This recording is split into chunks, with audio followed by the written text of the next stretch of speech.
Maraming salamat po sa pagtangkilik ng ating video. Hinihikayat ko po kayong mag-like and subscribe para ma-update kayo sa susunod na nakabanata. Tara at umpisahan na natin.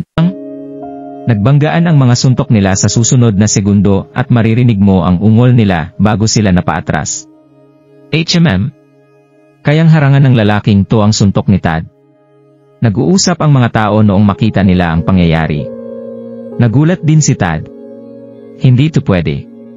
Walang tao na makapapantay sa lakas ko kahit magka-level pa kami. Iniba ni Tad ang kanyang iniisip bago siya ngumisi kay Daryl. Sigurado ako na nagamit mo na ang lahat ng lakas mo para sa suntok na yon. Hindi ba? Pwede ka na sumukong harapan niya. Nararamdaman niya na pareho sila ng internal energy na tinatago at hindi niya ito kayang pigilan. Mas nagulat si Tad noong sinusundan ni Daryl ang mga atake nito tuwing pinipigilan niya ang kanyang internal energy. Walang pagkakataon si Tad na matalo si Daryl sa una pa lang. Paano nangyari ito? Tagaktak na ang pawis ni Tad at mas natatakot na siya ngayon. Ang mga tao sa paligid ay patuloy na chinicheer si Tad habang patuloy din ang laban. Noong una ay nakikita nilang mananalo si Tad kay Luca na hindi lumalaban pabalik. Pero maya-maya ay napagtanto nilang hindi mananalo si Tad kay Luca. Tad, anong nangyayari? Mukhang wala ng lakas si Tad. Bakit hindi siya manalo-nalo sa maliit na lalaking yan? Hindi ba siya malakas ngayong araw? Mas nag-alala si Tad noong naririnig niya ang pinag-uusapan ng mga tao. Gayunpaman, mas lamang pa rin si Daryl kay Tad sa mga dumaan na oras. Napansin ng mga tao na pinipilit ni Tad na mapunta si Daryl sa gilid ng battle stage pero nakikipaglaro lang si Daryl sa kanya. Paano kinaya ni Daryl ang isang level 3 martial saint? Tumagal ng 5 minuto ang laban noong napagtanto ni Daryl na malapit nang matapos ang oras. Naghintay siya na ma-distract si Tad bago niya ito sipain sa puwet. Tad. Hindi na nagkaroon ng oras magkaroon ng reaksyon si Tad at lumipad siya bago siya bumagsak sa lupa sa ilalim ng fighting ring. Pinapanalo mo ko, ngumiti si Daryl at nagpanggap na pinunasan ang kanyang pawis sa noo habang binabati niya si Tad gamit ang fist palm greeting. Ha? Ano? Nanalo ang lalaking yon? Nagulat ang mga tao. Paano nanalo yang maliit na lalaking yan laban kay Tad? Baka hindi lang talaga malakas si Tad ngayong araw kaya nagkaroon ng advantage ang lalaking yan. Ang lahat sa kanila ay patagong umiling. Galit na galit si Tad at malungkot sa sandaling yon. SHT! Masyado yata akong mahina ngayon kaya nagkaroon ng advantage tong lalaki na to sa akin. Malungkot na umalis sa competition venue si Tad habang iniisip niya yon. Nanalo si Luca Moonlight sa round na to. Mabilis na umalis si Daryl sa battle stage na kinakabahan dahil sa tingin ng mga tao. SHT! Naging maingat naman ako at hindi ako pwedeng makilala ng mga tao. Wow! Narinig nila Daryl sa paligid ang sigaw ng mga tao habang malalim ang kanyang iniisip. Oh my God! Isang galaw lang! Hindi na may pagkakaila na siya ang Deputy Sect Master ng Incandescent Sect. Isang galaw lang ang kailangan. Tumalikod si Daryl para tingnan si Mateo na nakatayo sa battle stage, kasama ang isang contestant na nakahiga sa sahig na dumadaing ng sakit. Silang dalawa ay sumabak sa isang battle stage kung saan natalo ni Mateo ang kanyang kalaban gamit lang ang isang galaw at namangha ang mga tao.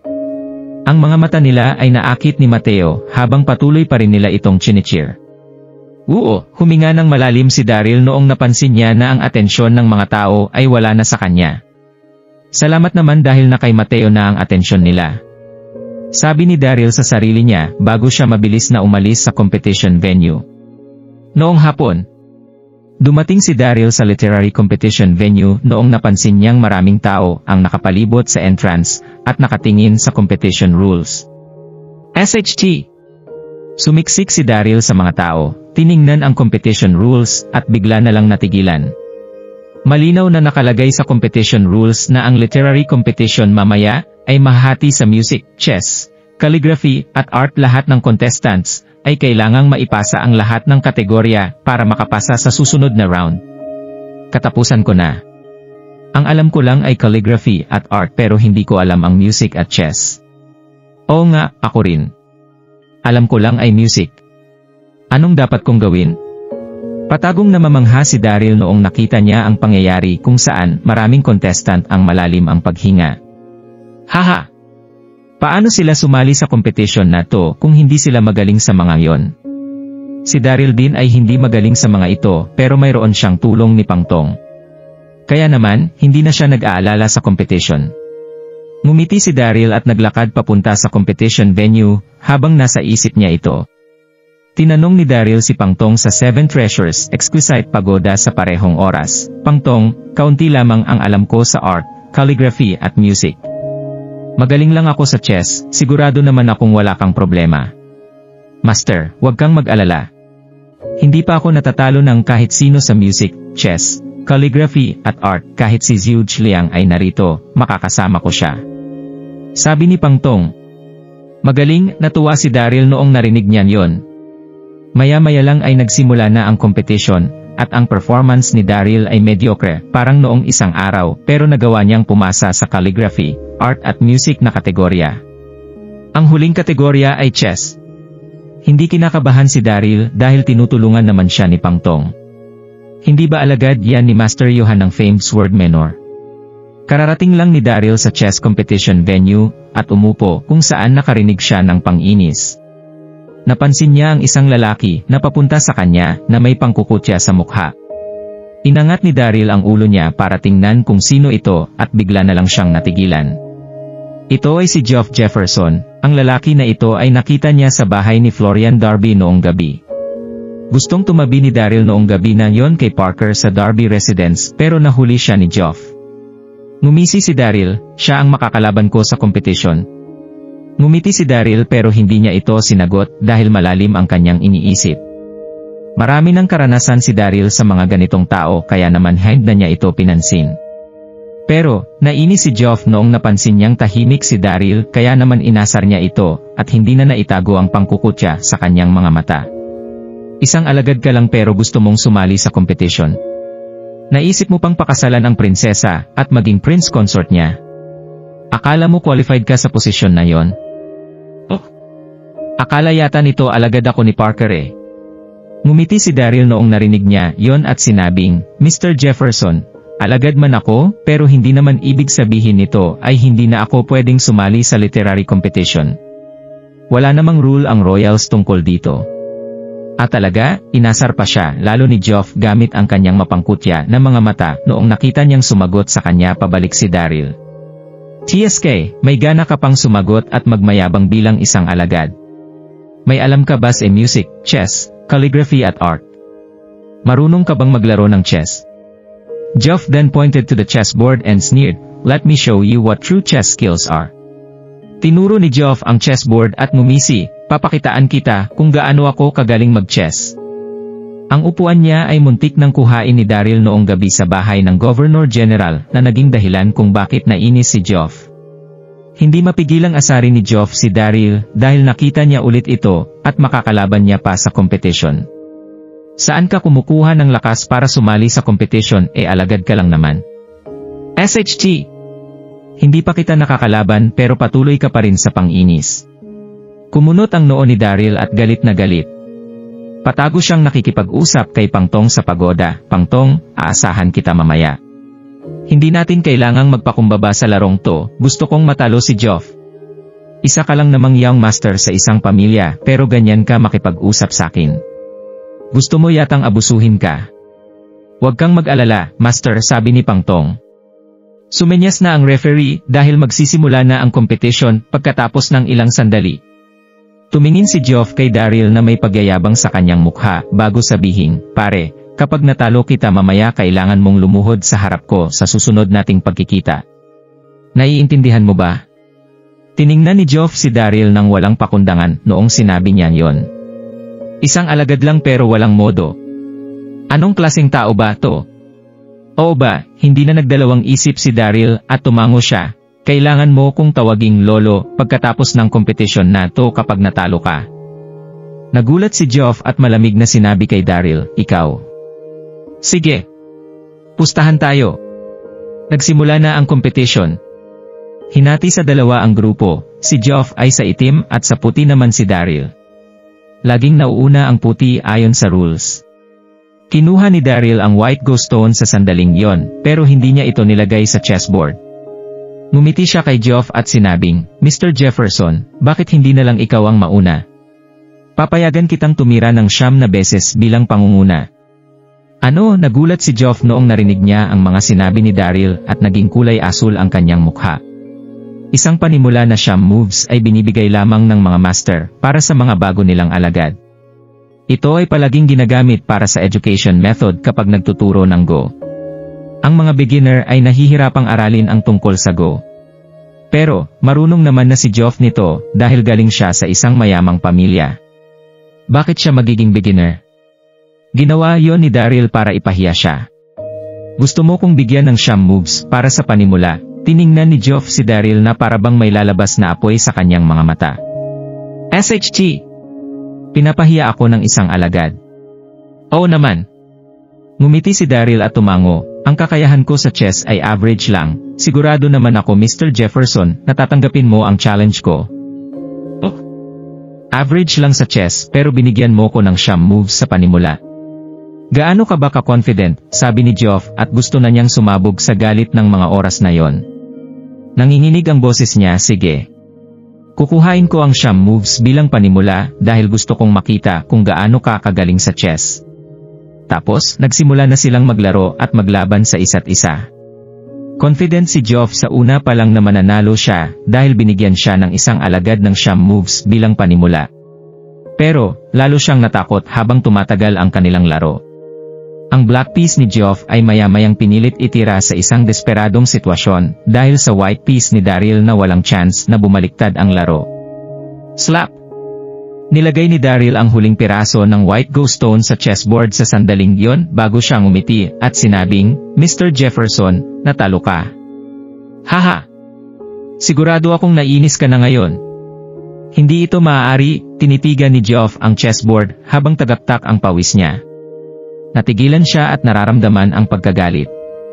Paano nanalo ang isang alagad na may magaling na kakayahan sa chess? Ako na nga ang nanimula ng 9 moves.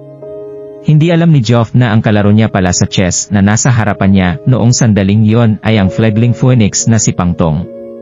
Ang wisdom ni Pangtong ay nalampasan ang lahat at kasama niya si Huge Liang dito. Ang chess master ng buong 9 mainlands ay hindi siya kayang talunin kahit si Geoff. Ang referee sa gilid ay sinabing, si Luka Moonlight ang nanalo para sa round na to. Naipasa ni Luka Moonlight ang lahat ng 4 na kategorya at magpapatuloy sa susunod na stage. Pagkatapos ay tiningnan niya si Geoff na namumutla ang mukha. Nakapasa si Geoff Jefferson sa 3 kategorya pero natalo siya sa chess kaya naman tanggal na siya. Natalo ako ng ganun lang. Umupo roon si Geoff habang nawawala ang kanyang kaluluwa. Hindi siya nakapagsalita. Mabagal na tumayo si Daryl, ngumiti at sinabing, Mr. Jefferson, sigurado naman akong na hindi mo babawiin ang mga pangako mo. Tapos na ang kompetisyon, hihintayin kita sa labas. Sumipol si Daryl habang palabas siya sa competition venue. Haha! Nakakaaliw naman na tinuruan niya ang mayaman na lalaking yon ng leksyon gamit ang chess. Nasa labas na siya noong napansin niyang palabas na rin si Parker. Malaki ang ngiti ni Parker at mukhang relax sa sandaling yon. Mukhang nagawa niyang magpatuloy sa susunod na round. Hoy! Luka Moonlight! Naglakad si Parker papunta kay Daryl. Kumusta? Anong nangyari? Nagawa mo bang magpatuloy sa susunod na round? Tumawa si Daryl, nakapasa ka sa susunod na round. Siyempre ako rin.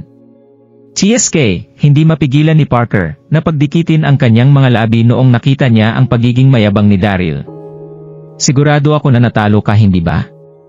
Nakita ni Parker na ang result ni Daryl ay nasa ilalim kahapon sa preliminary kaya sigurado siya na nasa ilalim ulit si Daryl ngayon para sa 4 na kategorya. Ngumiti si Daryl pero hindi na siya nagpaliwanag pa. Lumabas si Geoff sa competition venue habang nag-uusap si Daryl at Parker. Natanggal siya sa unang araw ng literary competition. Kahit na sino naman ay mababad trip matapos maranasan ang pagkatalo. Ang parte kung saan lalong hindi matanggap ni Geoff ay natalo ang isang young master na tulad niya ng isang hamak na alagad lamang.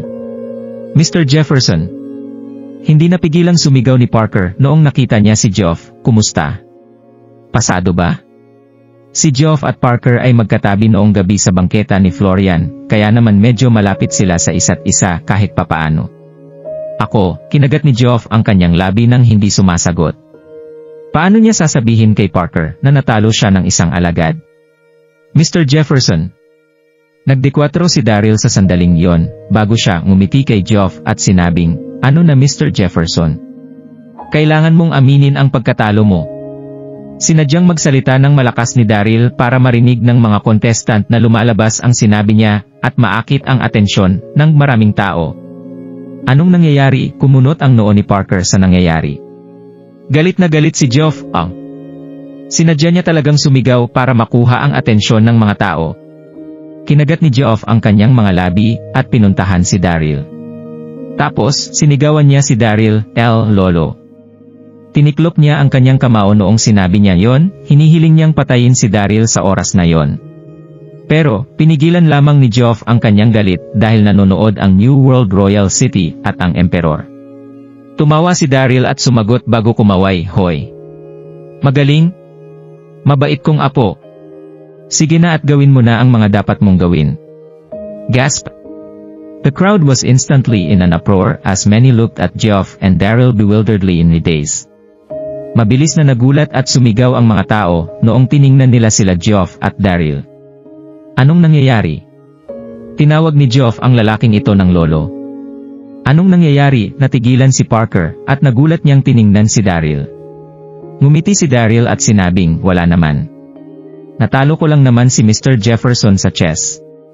Nagpustahan kami kanina na kapag natalo siya, kailangan niya akong tawagin na lolo. Ano?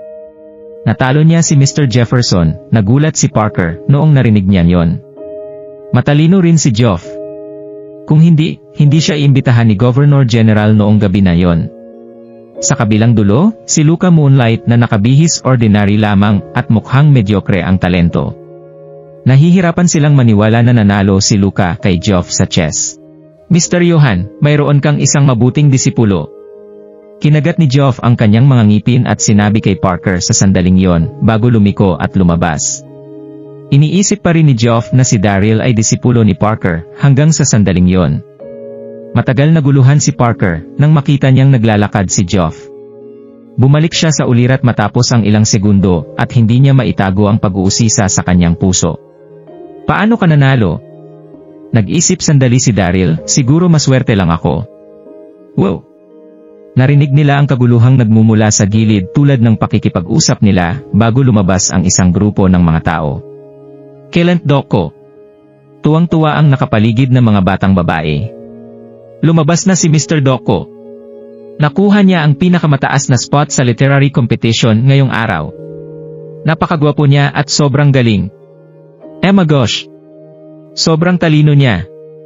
Naakit din si Parker sa kanya nang tiningnan niya sa Kailen sa hindi may larawang paghanga.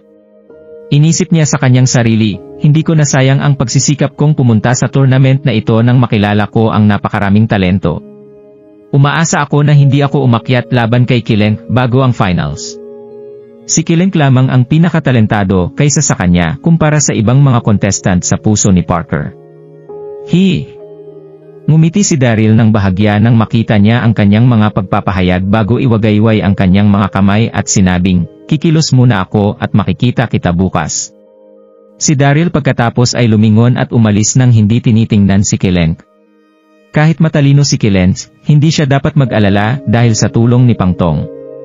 Napansin niya ang isang grupo ng mga taong naglalakad mula sa kabilang direksyon papunta sa kanya pagdating niya sa bahay tuluyan. Isang dosenang lalaki ang nakasuot ng damit ding iyon, malinaw na mga disipulo mula sa iisang sekta. Ang kanilang pinuno ay isang malaking taong may madilim na pagpapahayag. Iyon ang taong natalo ni Daryl sa panahon ng paligsahan sa martial arts noong umagang iyon, si Tad Leo. Ang mga lalaking nakapaligid sa kanya ay kanyang mga kapatid. Luca Moonlight. Nagningning ang mga mata ni Tad nang makita niya si Daryl nang mabilis siyang lumapit sa kanya. Diyos ko, hinahanap kita. Lubhang nag-atubili si Tad na aminin ang pagkatalo niya at maaga siyang natanggal noong umaga. Ako. Medyo nagulat si Daryl bago siya ngumiti at sumagot, hindi tayo magkakilala. Bakit mo ako hinahanap? Malungkot siya kasi natalo siya. Bakit? Gusto kong makipagkumpetensya sa iyo muli, sagot ni Tad ng malamig nang hindi nag-aabala na magsabi ng marami. Pagkatapos ay inilipat ni Tad ang kanyang mga paa na para bang sasalakayin na siya anumang oras. Hula! Agad siyang iniwasan ng mga tao sa lansangan sa pagsaksi sa gayong tagpo at tumayo sa malayo para panoorin kung ano ang mangyayari. Huminto si Daryl at tiningnan siya. Bakit ako dapat makipagkumpetensya sa iyo? Natalo ka sa kompetisyon ngayong umaga. Bukod pa rito, busy ako kaya patawarin mo ako kung hindi ako maglalaro. Sino sa palagay mo ang makipagkumpetensya sa iyong bek at tumawag? Agad na sugatan si Tad nang magalit siya bago sabihing wala kang pagpipilian. Mapalad ka lang ngayong umaga. Hindi kayo dapat maging kalaban ko sa mga kapangyarihan nyo. Ang maalis sa unang pag-ikot ng kompetisyon bilang senior brother ng Balsam Hall Sect ay masyadong nakakahiya. Maaari siyang matalo sa kompetisyon, ngunit hindi kay Daryl. Pagkatapos ay pinalibutan ng lahat ng kapatid ni Tad si Daryl habang patuloy siyang nag-aalala sa kanya. Oy, ikaw ba ay isang coward? Ito ay lamang ng isang pakikipagpalitan sa aking kapatid, hindi isang buhay o kamatayan labanan. Tingnan mo, tama ako. Ang taong ito ay isang coward. Hulaan ko na siya ay gumamit ng ilang maruming trick upang manalo ang kompetisyon noong umaga. Marumi tricks. Gustong pagtawanan ni Daryl ang pakikinig dyan. Pwede kong durugin si Tad na isang level 3 martial saint gamit ang isang kamay lamang. Bakit kailangan kong gumamit ng marangal na tricks? Pagkatapos ay tiningnan ni Daryl si Tad at tahasang sinabing, ayaw ko ring sayangin ang aking laway na makipaglaban din sayo. Natalo ka sa entablado ng labanan, kaya tumigil ka sa paglalaro sa akin. FCK. Mukhang mahigpit si Tad nang asarin niya si Daryl, at malamig na sinabing, Luka Moonlight, tumigil ka sa kawalang katuturan. Ako ay nahihirapan sa iyo ngayon. Ikaw ay isang coward kung hindi mo ako pinangangalagaan upang labanan ako. Ngumisi si Daryl nang walang pakialam at sumagot, wala akong interes sa pakikipaglaban sa iyo. Alice! Nainis din si Daryl sa sandaling yon. FCK, ano ngayon? Mayroong epal na Geoff Jefferson noong una at ngayon ay isang walang kwenta na Tad Lu naman. Gusto mong mamatay? Hindi na kayang pigilan pa ni Tad ang pag-aalala nang magalit siya at matinding sinuntok si Daryl. Lihim na nasisiksik si Daryl nang tila matagumpay ang pag-atake ni Tad, ngunit madali niya itong naiwasan. Gayunman, madaling malantad ang kanyang pagkatao para ipakita ang kanyang tunay na lakas. Itigil mo! Isang sigaw ang dumating mula sa likuran ng lihim na nadarama ni Daryl ang damdamin bago ang 8 tao ay mabilis na lumabas mula sa inn at kalasag na Daryl. Ito ang 4 dragons at 4 phoenixes. Hinihintay nilang bumalik si Daryl sa silid nang marinig nila ang kaguluhan na nagmumula sa labas at hindi maiwasang tumingin lamang kay Daryl na napaliligiran ni Tad at ng kanyang mga tauhan. Wow! Ang mga mata ng lahat kabilang na si Tad at ang kanyang mga tauhan ay agad nasa 4 dragons at 4 phoenixes. Marami sa mga lalaki ay naakit lalo na sa 4 phoenixes na lahat ay lubos na kaakit-akit at sexy. Matapang kayo! Si Eldest Dragon ay humakbang pasulong at nagmalakpak si Tad sa sandaling yon. Kay pangyari sa inyo na makipaglaban sa boss ko. Halikayo, ako ay magsasanay na makipaglaban sa iyo muna. Pagkatapos ay tiniklop ni Eldest Dragon ang kanyang kamao at niyakap ang kanyang mga buto. Gasp! Si Tad ay nais magsalita, ngunit agad nanginig at huminga ng malalim nang madama niya ang kapangyarihan ng 4 dragons at 4 phoenixes. Lahat sila ay nasa Martial Emperor level. Lalo na ang lalaki sa kanyang harapan ay nasa tugatog ng level 5 Martial Emperor, habang siya ay nasa Martial Saint level. Paano siya makikipaglaban-laban sa lalaking iyon? Gayunman, paano maaaring ang level ng 3 Martial Saint Luka Moonlight ang kanilang boss? Tagaktak ang pawis ni Tad sa sandaling yon at tumitig kay Daryl sa isang iglap. Lubos siyang nawalan ng pananalita habang nasa gulo ang kanyang isipan. Palaging nadama ng mga lalaki sa likod ng 4 dragons at 4 phoenixes ang malakas na aura bago magsimulang manginig sa takot, hindi ito pinahintulutan kahit isang paghinga. Agad tumingin ang lahat kay Daryl sa pasukan ng bahay tulugan. Agad napansin ni Daryl ang sentro ng atensyon sa sandaling yon.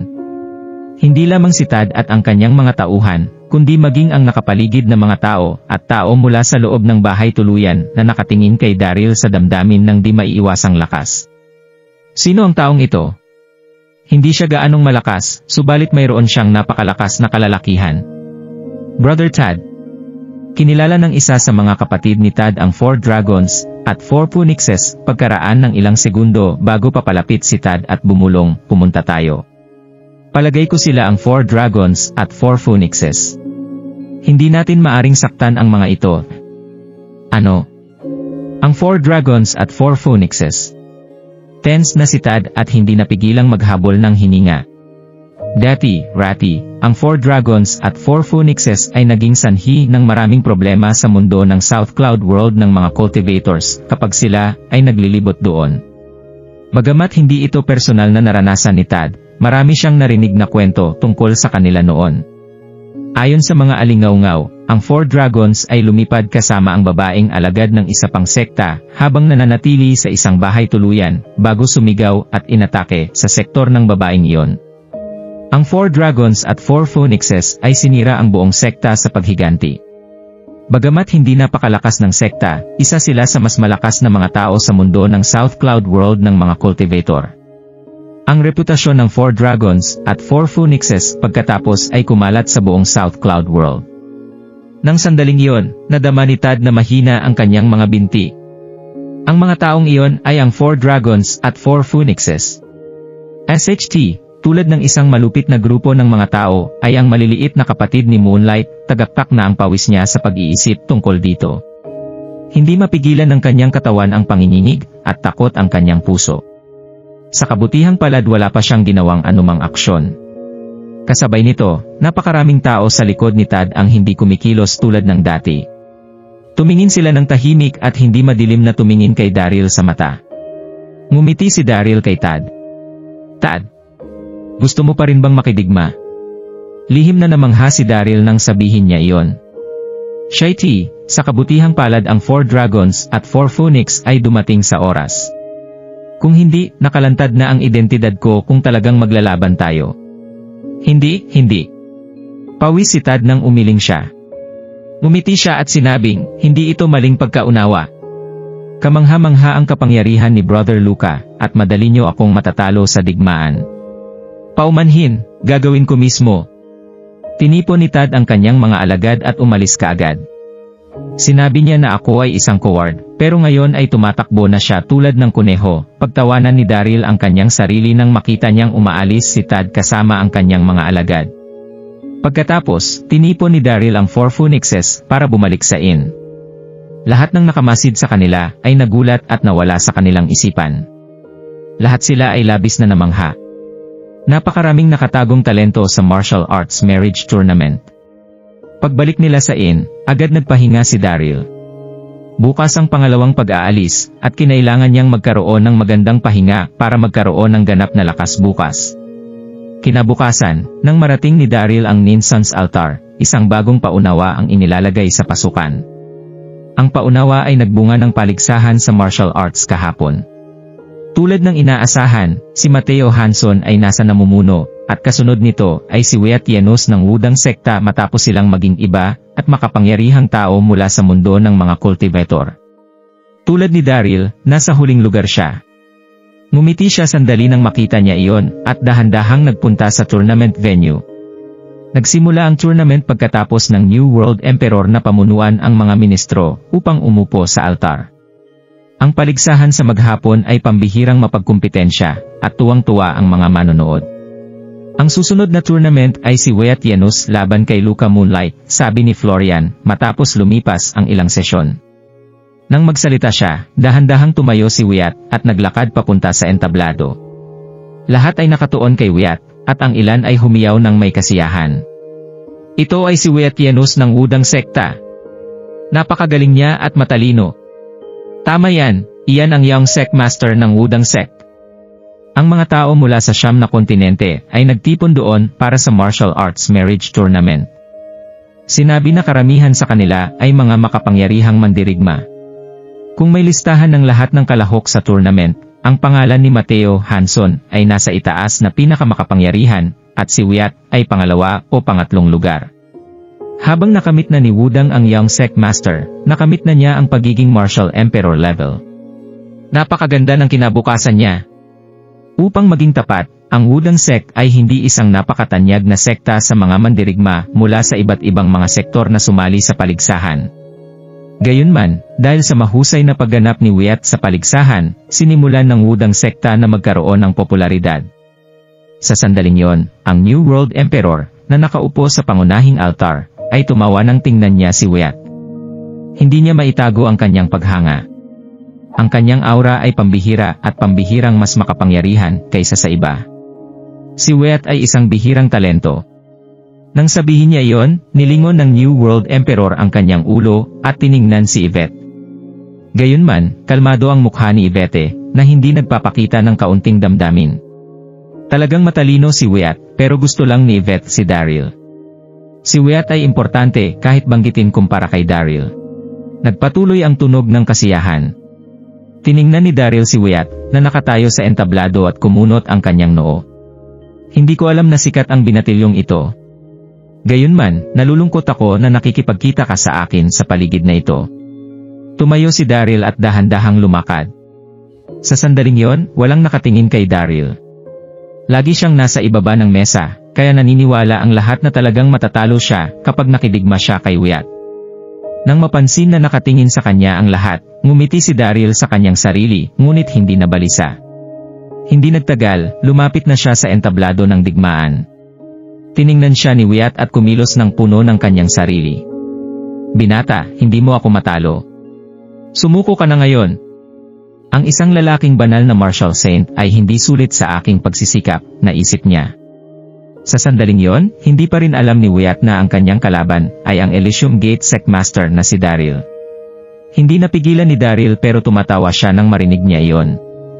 Pagsuko. Iniisip pa rin ba ni Wyatt na ako ay isang martial saint level? Hindi sinabi ni Daryl ang isang salita at nainip si Wyatt. Gusto mo bang makipaglaban sa akin? Siyempre. Bakit pa ako sasali sa paligsahan? Sumagot si Daryl na naghahanap ng gulo. Gusto ba ng lalaking ito na mamatay? Naisip ni Wyatt at kumunot ang kanyang noo. Pagkatapos ay tumango siya.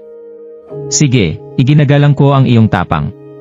Bakit hindi natin ito ginagawa? Hindi ko kayo maaapektuhan, kaya hindi tayo makikipaglaban sa panloob na enerhiya. Makipagkompetensya tayo gamit ang sword technique. Nasa Martial Emperor level ako, at ang kalaban ko ay Martial Saint level. Madali ko siyang matalo. Pero hindi ito kahanga-hanga kung mananalo ako dahil dyan. Ang pinakamahalaga ay ang New World Emperor ay interesado sa akin. Kailangan kong ipakita ang larawan ng isang maginoo, naisip ni Wyatt sa kanyang sarili. Siyempre, si Wyatt ay nagtitiwala sa kanyang sword technique. Sikat ang Tai Chi Sword Technique ng Wudang Sect. Wala nang ibang pamamaraan na maihahambing dito. Hindi lamang siya magkakaroon ng pagkakataong ipakita ang pamamaraan ng Wudang Sect sa harap ng malalaking mandirigma ng lahat ng 9 na kontinente, kundi maaari din siyang magtipon ng mas maraming taga-suporta sa parehong oras. Nang marinig iyan ng mga tao, natuwa sila. Lahat sila ay tumingin kay Wyatt, ang kanilang mga mata na nasusunog ng may simbuyo ng damdamin. Narinig ko na ang Tai Chi Sword Technique ay lubhang kakaiba. Totoo iyan. Narinig ko na lang ito, pero hindi ko pa ito nakita noon. Hindi ko inasahang magiging napakapalad ko ngayon. Hindi nakapagtataka na siya ang Young Sect Master ng Wudang Sect. Napakabait niya, kaya hindi niya inaapi ang mahihinang kalaban ni Luca dahil siya ay nasa Martial Emperor level. Gayunman, kahit na maglaban sila gamit ang sword technique, si Luca ay talagang hindi tugma para sa kanya. Nabasag ang pag-uusap sa karamihan ng tao, at tiwala ang lahat na talagang mananalo si Wyatt. Itinaas ni Daryl ang gilid ng kanyang mga labi nang marinig niya iyon at ngumiti. Gustong makipaglaban ni Wyatt gamit ang sword technique. Masaya ito. Tumango si Daryl nang tumingin siya kay Wyatt. Labanan gamit ang sword technique. Ayos lang iyan. Ang taong ito ay nanganganib na tinatanggap ang aking hamon. Kumunot ang noo ni Wyatt at tumingin ng malapit kay Daryl. Sige, titigil ako kapag nahawakan kita. Hindi ko kayo padadalhan ng pinsala. Sa sandaling iyon, isang maharlikang bantay ang lumapit at iniabot sa kanila ang dalawang malalaking espada. Hindi nagsayang ng oras si Wyatt at inilabas ang mahabang espada sa sandaling natanggap niya ito. Sumabog ang isang malakas na tabak na nakapalibot kaagad kay Daryl. "Luka, ito ang pinakamalaking karangalan niyong masaksihan ang aking Tai-Chi Sword Technique," sabi ng tinig ni Wyatt sa buong lugar. Pagkatapos, binanggit niya ang 4 na salita, yun yung 2 altitudes. Wow! Namangha ang mga tao. Nang sabihin niya ito, bigla siyang nabaluktot at nagyelo sa isang higanteng 8 diagram print. Dahan-dahang iniikot ang 8 diagram print, na bumubuo ng isang malakas na tabak sa paligid ng espada. Noong pangalawa, itinuro ni Wyatt kay Daryl, at ang espada ay nag-aura sa kanyang paligid na sinisingil sa kanya. Agad bumangon ang hangin sa paligid ng espada nang agad itong dumaan. Ang aura ng espada ay hindi nagdala ng panloob na enerhiya kay Wyatt. Ang aura na ito ay dalisay na nabuo mula sa espada at ito ay lubhang nakakatakot. Lahat ng nakapaligid sa entablado ay hindi makatulong ngunit kumuha ng malamig na hininga. Iyon ba ang Wudang Sex Tai-Chi Sword Technique? Talagang isa yon sa isang uri, na isip ng mga tao. Walang sinuman sa 9 na kontinente ang maaaring bumuo ng isang tabak na may dalisay na espada. Natatakot ako na baka mawala si Luka. Ito ang dahilan kung bakit si Wyatt ang Wudang Sex, yung Sect Master. Pareho silang mula sa iba't ibang antas. Mula sa lahat ng kabanata, malinaw na maraming tao ang nag-aalala kay Daryl. Masasaktan siya, o mas masahol pa kung hindi niya iwasan ang tabak ng espada sa espada. Gayunman, patuloy na tumayo si Daryl sa entablado. Ngumiti siya nang makita niyang papalapit sa kanya ang hangin. Hindi siya natakot at sinisingil sa halip na umupo. Dahan-dahan niyang iniwaksi ang kanyang espada. Ang alon ng kanyang espada ay mukhang lubhang pangkaraniwan, ngunit nagdala ng isang lubhang natatanging epekto. Pagkatapos ay naglaho ang espada ng Tai-Chi nang walang bakas ng paa, nang mahawakan nito ang espada ni Daryl. Tulad ni Daryl, nakatayo siya roon na lahat ay napahinga at hindi nasugatan. Nagulat ang lahat nang makita nila ang nangyari. Ano ang nangyari? Ang Tai-Chi Sword Technique ay lubhang natatangi, ngunit sinira ito ni Daryl. Bukod pa riyan, ano ang pamamaraan ng espada na ginamit ni Luka? Parang mas malakas pa ito kaysa sa espada ni Wyatt. Nagulat si Wyatt nang tumitig siya kay Daryl at namangha ito. Hindi yun posible, walang sinuman sa mundo ang nakakasira ng Tai-Chi Sword Technique. Sa sandaling yon, nakangiti si Daryl. Kalilipat lang niya ng celestial na espada. Ang pamamaraan ng espada ay ipinasa sa kanya ni Sword Devil. Ang pamamaraan ay isa sa mga uri, at napakalakas. Kapag gumagamit ng celestial swordsmanship, ang panimulang pamamaraan ay ang Sun Pointing Finger. Gayunman, nitong nakaraang ilang taon, naging mas malakas ang kapangyarihan ni Daryl, at lumikha siya ng bagong interpretasyon ng espada. Nag-adjust siya at pinagbuti ang pamamaraan sa pamamagitan ng pag-aalis ng kailangan sa panimulang pamamaraan. Sa sandaling yon, ang interpretasyon ni Daryl sa espada ay nakarating sa antas ng tugatog nito. Ito Luka. Noong panahong iyon, naobserbahan ng New World Emperor si Daryl at hindi maitago ang kanyang paghanga. Nagulat siya. Kahit na ang kanyang paglinang antas ay hindi ang pinakamataas, siya ay tulad ng isang mataas na antas ng sword technique. Hindi napigilan ng New World Emperor na isipin si Daryl. Nang masira si Daryl sa New World Palace, ginamit niya ang Celestial Swordsmanship, at pinatay si Sawyer Yates na may isang pamamaraan. Ang New World Emperor ay hindi napigilan, ngunit inilabas niya ang isang aura, nang maisip niya si Daryl. Gayunman, matapos maalala na namatay si Daryl sa lungsod, nagsimulang maglaho ang pagpatay. Ang totoo, ginamit ni Daryl ang identidad ni Luka para gamitin ang pamamaraan ng Celestial Swordsmanship. Kung hindi pa niya napabuti ang pamamaraan ng espada, ngunit ginamit ang gayon ding pamamaraan tulad ng dati, talagang napansin ng New World Emperor ito. Gayunman, pinagbuti ito ni Daryl batay sa kanyang pangunawa sa pundasyon ng pamamaraan, at napansin ng Emperor ang anumang bagay. Nang asar si Daryl, mukhang kalmado at relaxed siya, Wyatt. Ito ba ang kakayahan ng Tai-Chi Sword Technique ng Wudang Sect? Mahigpit na kumapit si Daryl sa mahaba niyang espada at dumating sa harapan niya. Pagdating ng dalawang ito mula sa kontinente, ayaw siyang ipahiya ni Daryl. Gayunman, determinado siyang manalo sa martial arts marriage tournament. Dahil dito, kinailangan niyang humanap ng paraan para mailabas ang kasabikan ni Wyatt. Ang pananatiling kapayapaan ng iyong kalooban sa pagitan ng malalaking mandirigma ay mahalaga. Madaling magkamali kapag nagagalit kayo. Naghahanap ka ng kamatayan. Nagalit si Wyatt nang marinig niyang humihiyaw si Daryl. Humingi ka nito. Hinawakan ni Wyatt ang mahaba niyang espada, at sumabog ang espada mula sa espada ng sisingilin niya patungo kay Daryl. Sa isang iglap, parehong magkasamang nakidigma ang dalawang partido. Pumayag si Wyatt na hindi gumamit ng internal energy, ngunit ang labanan natin ay gamit ang sword technique, sabi ni Daryl, nakangiti. Bagamat hindi nag-alala si Daryl tungkol sa paghahambing ng kanilang antas ng paglinang o panloob na enerhiya, upang itago ang kanyang aktwal na kapangyarihan, kinailangan niyang iinsulto si Wyatt. Hinawakan ni Wyatt ang kanyang mga ngipin, na nagiging berde ang kanyang mukha. Hindi mo kailangang iinsulto sa akin. Ako ay tao ng aking salita. Makikidigma tayo sa espada, hindi ko kayo sasamantalahin sa panloob na lakas. Nang sabihin niya iyon, napakadilim ng mukha ni Wyatt. Hindi ako naniniwala na ang aking wudang sex stage sword technique ay maaaring talunin ng sinuman. Bang! Bang! Bang! Ang mahabang espada sa kanilang mga kamay ay patuloy na tumama sa isa't isa habang pareho silang nagsasalita, na lumilikha ng malakas na tunog mula sa mga clashes ng tabak. Sa sandaling iyon, mukhang nalilito ang lahat. Mananalo ba si Luka? Hindi posible yan. Si Wyatt ay wudang sex, young sect master.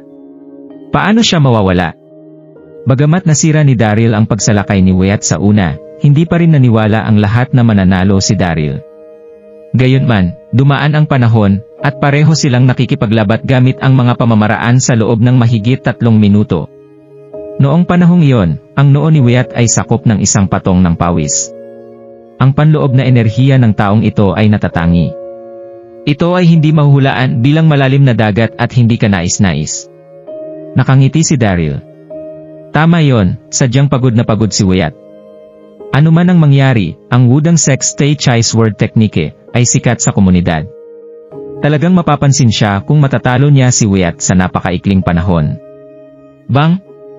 Matapos malaman kung gaano karaming bilog ng digmaan, lalong naiinip si Wyatt, bumagsak ang mahabang espada sa kanyang kamay matapos matumbok ni Daryl.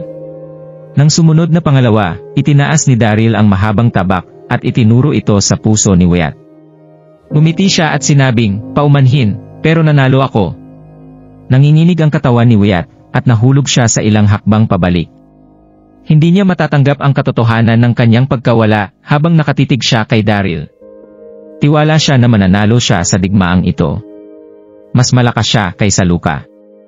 Gayunman, siya ang gustong makidigma sa espada, at ngayon ay nakakuha niya ang lasa ng sarili niyang gamot. Ikaw! Tumimo ang mukha ni Wyatt nang ituro niya si Daryl, at nagalit ang kanyang puso, nagiging madilim ang kanyang paningin at halos wala na siyang makita. Tinataya niya ang kanyang kalaban sa digmaan, na nagiging sanhi ng pagkawala nito. Noong panahong iyon, hindi pa rin makapaniwala si Wyatt, at hindi siya nawalan ng kalungkutan. Iyon ay dahil ang kanyang kalaban ay Elysium Gate Master, at hindi isang tao. Lahat ay nagulat nang masaksihan nila yon. Nagulat sila sa kanilang bibig, at nakatingin sa kanilang mukha. Ang buong Main Sun's altar ay nahulog sa kumpletong katahimikan. Nanalo si Luka. Ang mga mata ng New World Emperor ay nagniningning habang nakaupo siya sa upuan ng dragon. Pagkatapos ay pumalakpak siya at ngumiti nang sabihin niyang, kamangha-mangha. Kamangha-mangha! Bagamat walang malakas na antas ng paglinang si Luka, matalino siyang gamitin ang kanyang espesyalidad sa espada para makipaglaro kay Wyatt. Matalino rin siya. Sa sandaling iyon, si Florian, na nasa gilid, ay hindi paniniwala. Ang iyong karingalan, ito. Natalo si Wyatt. Hindi ito kapanipaniwala. Mr. Darby, ito ay hindi nakakagulat. Nanalo si Luka dahil sa kanyang detalyadong pagpaplano, at inasahan niya na papawin siya ni Wyatt, sabi ng New World Emperor. Sa sandaling iyon, hindi pa rin nalaman ng New World Emperor ang tunay na pagkatao ni Daryl. Hinahangaan lang niya ito dahil sa mabilis niyang pag-iisip. Ang paghanga, mangyari pa, ay pansamantala lamang. Napakaraming kalahok sa paligsahan sa martial arts tournament, at malalaking mandirigma ang nasa lahat ng dako. Hindi pa rin itinuring na napakaganda ni Luka. Ang inyong kadakilahan ay matalino, ang iyong pagsusuri ay tama. Nahihiya ako na hindi ko alam ito. Tumango si Florian pero hindi niya nalimutang purihin ang emperor. Sa Florian, hindi mahalaga kung sino ang nanalo o nawala. Kailangan lang niyang hanapin ang tamang panahon para maging masaya ang kanyang kadisentehan. Natuwa ang New World Emperor at tumingin sa entablado ng digmaan, naghihintay sa susunod na paglilibot sa tournament. Lihim na bumuntong hininga si Daryl nang makita niya ang tingin ng New World Emperor mula sa kanya, at umalis kaagad sa entablado. Sa sandaling iyon, patuloy na pinag-usapan ng lahat ang nangyari. Hindi ito kapanipaniwala. Natalo si Wyatt. Maaaring hindi na manindigan si Luka kung hindi sila nakidigma sa espada. Tama yan. Higit sa lahat, naunawaan ni Wyatt ang kanyang kalaban. Gayunman, ang pamamaraan ni Luka ay talagang malakas. Tulad ng New World Emperor, ang lahat sa tournament ay matibay na naniniwala na si Wyatt ay tinatantiya ang kanyang kalaban. Nang marinig niya iyon, nakahinga ng maluwag ang pasanin sa puso ni Daryl. Parang maganda ang ginagawa ko, lahat ay nalinlang ng lahat. Maliban sa mga nasa lugar na iyon, ang 4 Dragon at 4 Phoenixes, na naghihintay sa labas, ay nagtipon din sa paligid. Boss, kumusta yon? Karapat-dapat ka ba sa susunod na round? Ngumiti si Daryl at tumango. Siyempre, kwalipikado ako, kung hindi, paano ako magiging boss mo? Nagalak ang lahat ng 4 Phoenixes nang marinig nila yon. Tuwang-tuwa sila habang dinadala nila si Daryl sa isang restaurant para mag-celebrate. Nang makarating sila sa antas ng dalawa, at umupo, sabik na sinabi ni Eldest Dragon, Boss, nang dumaan kami sa literary competition venue ngayon, ang mga detalye ng kompetisyon mamayang gabi at regulasyon ay naipost na. Pagkatapos ay ibinahagi ni Eldest Dragon ang detalye ng kompetisyon. Ang literary competition sa hapon ay isang sesyon ng pag-eliminate. 8 kalahok ang sama-samang makikibahagi sa bawat sesyon. Bawat kalahok ay mamumuno sa 20 maharlikang bantay sa pag-atake, at pagtatanggol sa iba pang mga kalahok. Ang huling 2 kalahok ay magiging karapat-dapat sa susunod na round, at ang isa pang 6 na kalahok ay matatanggal. SHT! Atake at ipagtanggol ang labanan. Kinailangang gumawa ng malaking pagsubok ang bagong pamilya royal. Agad nagulat si Daryl nang marinig niya ang mga salitang iyon. Gayunman, sa ikalawang kaisipan, ang dahilan ng bagong pamilya royal upang lumikha ng gayong mga patakaran, ay hamunin ang mga kakayahan ng mga kalahok sa pamumuno sa hukbong bayan at pagbubuo ng hukbo. Naunawaan ko yan. Gayunman, magiging magulong ito sa loob ng 8 tao para makilahok sa bawat sesyon. Hindi madaling magtagal hanggang sa wakas. Habang iniisip niya, ngumiti si Daryl at hindi nag-alala. Hindi siya sigurado sa iba sa pagbubuo ng hukbo, ngunit hindi siya mawawalan ng sinuman sa mundo. Ano man ang mangyari, lubos niyang natupad ang Baiki Formations. Sa kanyang Mastery of Baiki Formations, nagkaroon siya ng mataas na pagkakataong manalo sa literary competition ng gabing iyon. Hindi nagtagal ay naglingkod ang alak at pagkain, at itinaas ni Daryl, 4 Dragons at 4 Phoenixes ang kanilang baso pagkatapos ay nasiyahan sa pagkain. Habang masaya silang uminom ng alak, nakita nila ang isang grupo ng mga tao na nakaupo sa mesa sa tabi nila.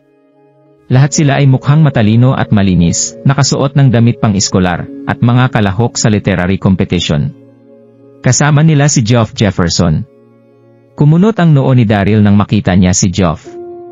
Ang taong ito ay natalo ko sa sesyon ng chess at natanggal siya. Hindi siya bumalik sa kanyang pamilya pero nanatili siya sa maharlikang lungsod. Luka Moonlight. Sa sandaling yon, nakita rin ni Geoff si Daryl, agad nagdilim ang kanyang mukha. Shit! Natalo niya ako kahapon, hindi ko lang kayang lunukin ang aking pagkatalo, naisip niyang galit na galit. Huminga ng malalim si Geoff at sinabi sa mga tao sa kanyang harapan, Kayong lahat, gusto kong gawin niyo ang lahat ng makakaya niyo sa kompetisyon. Nais ko kayong sabihan ng good luck, sana matulungan ako ng lahat na i-release ang galit ko. Ang mga nasa harapan niya ay matalik na kaibigan ni Geoff. Nang magsalita siya, nagsimulang magkomento ang lahat. Ang mga tao sa kanyang harapan ay matalik niyang kaibigan. Matapos siyang magsalita, nagsimulang magkomento ang lahat. Mr. Jefferson, masyado kang mabait. Mangyaring sabihin sa amin kung ano ang mahalaga. Tama yan, lahat tayo ay matagal nang magkakaibigan. Huwag ka nang mahiya. Huminga ng malalim si Geoff at nagningning si Daryl sa gilid. Pagkatapos ay mahina niyang sinabi, nawalan ako ng pag-asa kay Luka kahapon, at galit pa rin ako. Kung sino man ang inatasang mapunta sa parehong sesyon, kasama si Luka sa pag-atake, at pagtatanggol sa digmaan, mangyaring tulungan po ninyo akong salakayin siya. Huwag siyang hayaang maging karapat-dapat sa susunod na round anuman ang mangyari. Nang sabihin niya iyon, si Geoff ay may masamang galak sa kanyang mga mata. Luka, huwag ninyong isipin na magiging maayos ang lahat matapos akong matalo. Kahit hindi ko kayo mapapahirapan sa kompetisyon, hindi ibig sabihin yan na hindi kayang gawin ng iba. Nang marinig ang kanyang mga salita, lahat ng naroon ay hindi nagbibigay ng iba pang kaisipan, ngunit pumayag kaagad. Huwag kang mag-alala, Mr. Jefferson, kung ako ay mababangga si Luka sa pagtatanggol at pag-atake ng digmaan, ako ay talagang maghahangad ng paghihiganti para sayo. Tama yan, siya lamang ang tagasunod ni Mr. Johan. Hindi ito problema. Haha! Tuwang-tuwa si Geoff nang makita niyang pumayag ang lahat. Inangat niya ang kanyang baso at ngumiti. Salamat sa inyo ng maaga. Tagay! Buwisit, napakunot dito ang noo ni Daryl. Napansin niya ang pagtingin ni Geoff at ng mga kaibigan nito sa kanya. Napuno ng paghihiganti ang mata ng mga ito. Pero hindi ito dinamdam ni Daryl. Pagkatapos kumain at uminom, bumalik si Daryl at ang 4 Dragon at 4 Phoenixes sa inn. Nagpahinga sila ng ilang sandali bago bumalik si Daryl sa venue ng kompetisyon. Nang makarating siya sa venue, nakita niya ang listahan ng mga group assignment sa isang notice board na nakakabit sa entrance ng venue. Tama nga si Eldest Dragon.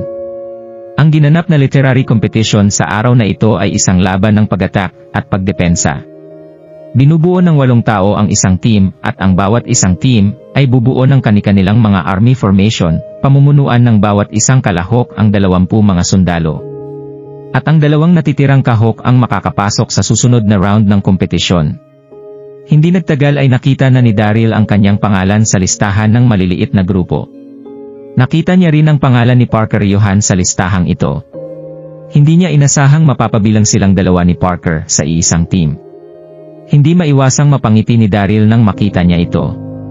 Hindi nagtagal ay magsisimula na ang kompetisyon, dito na naghintay ang mga kalahok sa itinakdang waiting area para sa gaganaping kompetisyon. Kasali ka rin sa grupong ito. Bati ni Parker kay Daryl na bahagyang ngumiti. Kahit na nakangiti si Parker, nakaramdam pa rin siya ng matinding pagkadismaya sa kanyang puso. Gusto sanang maging kabilang ni Parker sa grupo ni Kileng Doko. Mayroong 8 mga tao sa isang grupo, at 2 lang ang kalahok na makakapasok sa susunod na round. Kaya kung magiging kagrupo niya si Kileng, magagawa nilang magkaisa at makapasok sa susunod na round.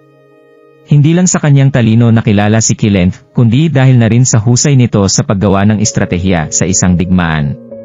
Para naman kay Luka, sinuwerte lang itong makapasok sa kompetisyon 2 araw na ang nakalilipas. Wala itong kahit na anong alam sa paggawa ng estratehiya sa digmaan. Ang kompetisyong gaganapin ngayong araw ay isang attack and defend battle, kaya hindi niya magagawang gumawa ng estratehiya habang kasama ang isang tao na kagaya ni Luka. Oo nga, nagkataong tayo ang magkasama. Ngiti ni Daryl kay Parker habang iniiling ang kanyang ulo. Habang nagsasalita, napansin ni Daryl ang galit na pagtitig sa kanya ng 4 na tao. Ang 4 na ito ay kabilang sa grupo ni Daryl. 2 sa mga taong ito ang magkapatid na sina Quinton Zane at Titus Zane. Buwisit, sila yon. Bigla silang naalala ni Daryl nang mapansin niya ang palaaway na tingin ng mga ito. Nakipag-inuman ang mga ito kay Geoff kaninang hapon, at kasama sina Quinton at Titus sa 4 na yon. Naintindihan kaagad ni Daryl kung ano ang nangyayari sa mga sandaling ito. Siguradong inutusan ni Geoff ang 4 na ito kaninang tanghali na pagtulungan si Daryl sa sandaling magsimula ang kompetisyon, sa sandaling mapabilang ang mga ito sa grupo ni Daryl. Kaya pala naging kakaiba ang mga ipinapakitang tingin sa akin ni Geoff kaninang hapon. Binulungan niya na pala ang mga taong ito. Mukhang mayroon na silang pinaplano laban sa akin, Isip ni Daryl habang inaangat ang kanyang mga mata, tumitingin sa kanyang paligid. Mabilis na tumama ang kanyang paningin sa ilang mga galit na mata. Nakita niyang nakaupo si Geoff sa isang lugar na hindi kalayuan sa kanila, nagmukhang demonyo si Geoff nang ngumiti ito sa kanya. Sa mga sandaling ito, nasabik ng husto si Geoff. Haha! Maganda ito. Napabilang ang 4 kong mga kaibigan sa grupo ni Daryl. Mahinang nag-usap-usap sina Quinton, Titus at 2 pa nilang mga kasama. Mga kasama, sa sandaling pumasok tayo sa kompetisyon, pilitin nating lumabas sa battle area at unahing eliminate. Ipaghiganti natin si Mr. Jefferson. Habang nag-uusap-usap ang 4, naglakad si Florian palabas ng main altar. Malinaw siyang naganunsyo para marinig siya ng lahat sa venue. Ngayon, group number 5. Pumasok na kayo sa battle area. At pagkatapos ay tumingin si Florian sa paligid ng venue, at seryosong sinabi na, naniniwala ako na alam niyong lahat ang rules sa isang attack and defend na uri ng laban. Pero hayaan niyong i-emphasize ko ang isang bagay. Habang nasa kompetisyon ay maaari kayong bumuo ng isang alyansa, pero tatandaan niyo na hindi dapat lalampas sa 8 ang miyembro ng bawat grupo. 2 lang sa inyo ang makakapasok sa susunod na round. Sige, iyon lang ang gusto kong sabihin. Good luck sa inyong lahat.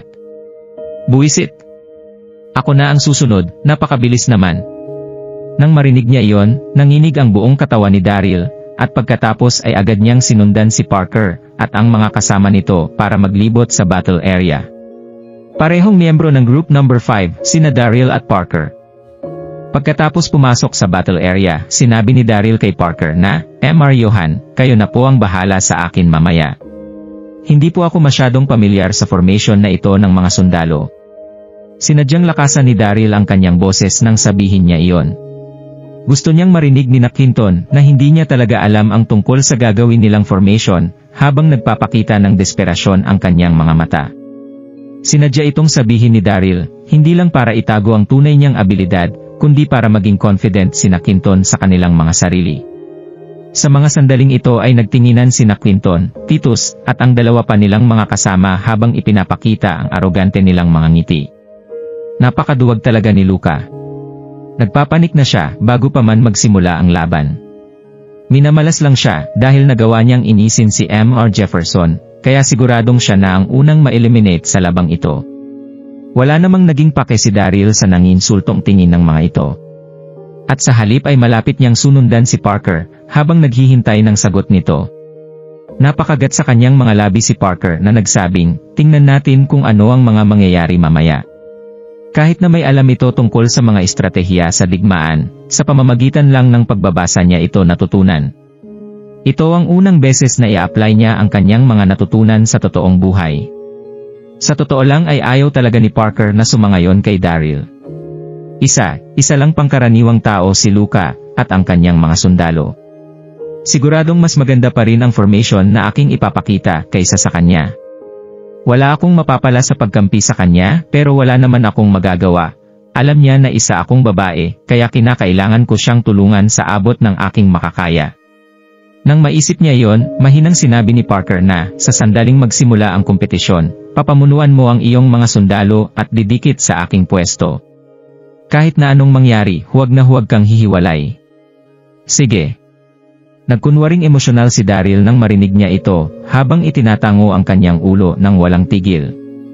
Maraming pong salamat sa pagpapasali niyo sa akin, Mr. Johan. Nasa sa inyo na po kung makakapasok ako sa susunod na round o hindi. Sinusubukan niyang magpa-impress kay Parker, nang sabihin niya iyon. Kahit madalas na makitang arogante at emosyonal si Parker, mayroon pa rin itong busilak na puso. Nasa kani-kanila ng pwesto ang mga kalahok at kani-kanilang mga sundali sa mga sandaling ito. Malapit nang magsimula ang kompetisyon. Malakas nilang narinig ang 7 na nagsisimula sa kompetisyon. Sumigaw si Quinton habang pinapamunuan ang kanyang mga sundalong sumusugod papunta kay Daryl. Sugod!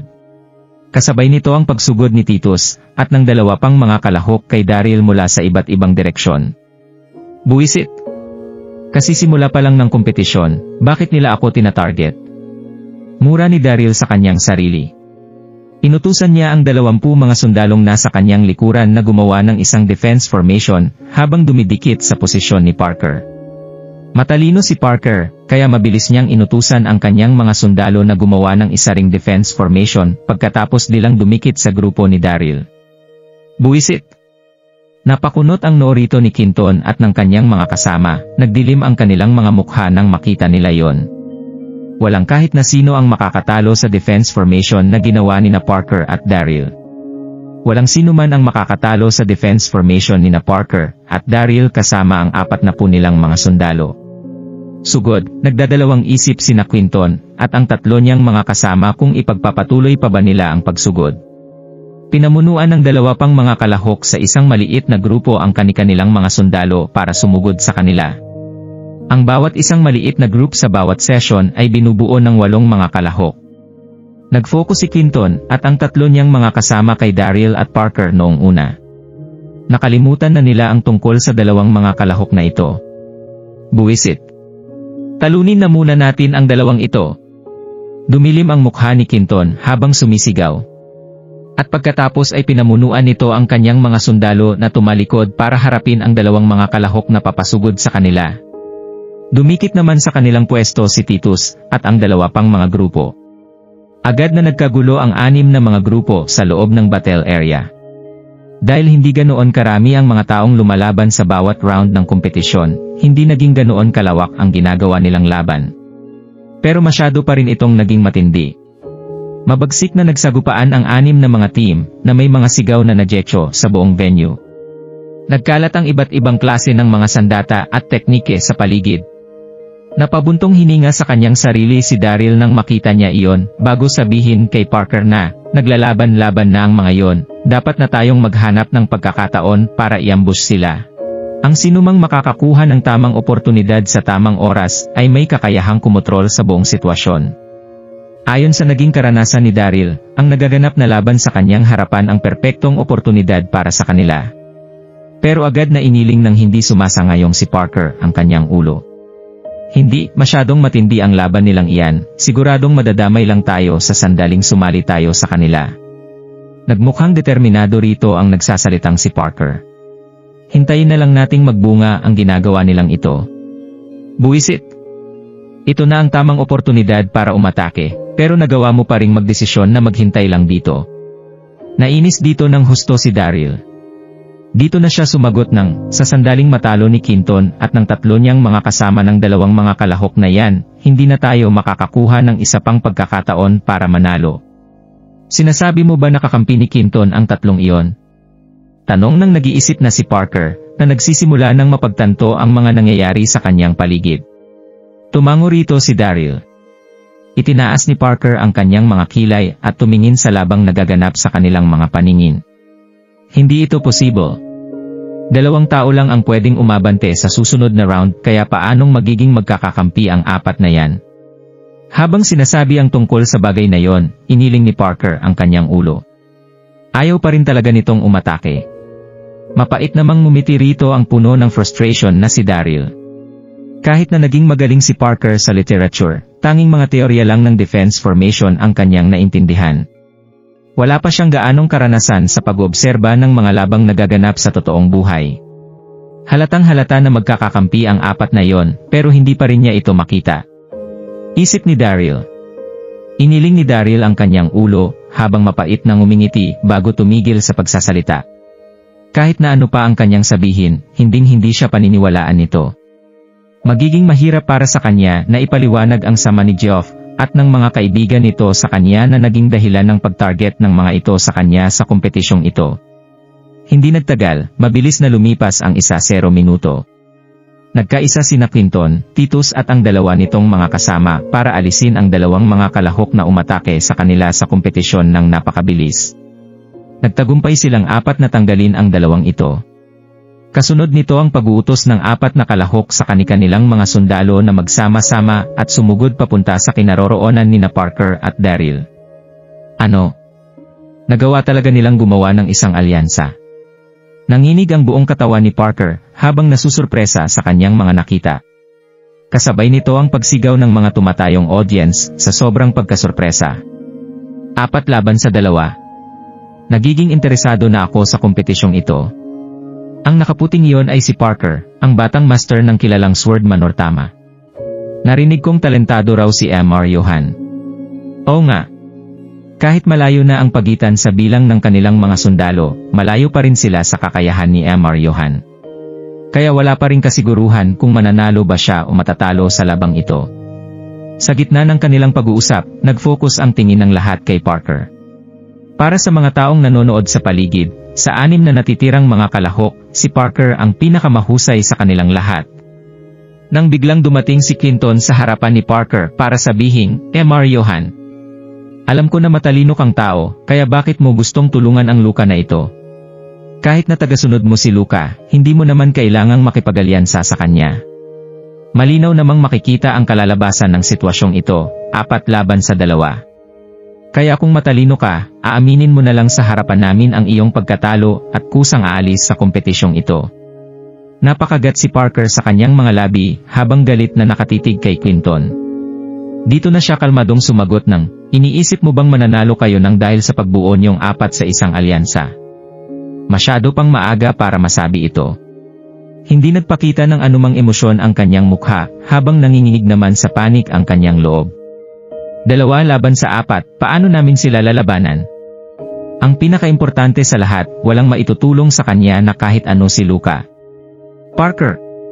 Lumapit sa kanya si Daryl at mahinang sinabi na, huwag kang magpanik, hindi tayo matatalo. Mayroon akong paraan para talunin sila. Sa sobrang hina ng pagsasalitang ginawa ni Daryl, silang 2 lang ang nakarinig sa mga sinabi niyang ito. Inisip ni Clinton na natakot si Daryl nang makita niya itong bumulong kay Parker. Dito na siya nanlalamig at aroganteng tumawa sa harapan ng 2. Agad na nagalala si Parker, habang mahinang sumasagot ng, ikaw. Ano ang plano mo?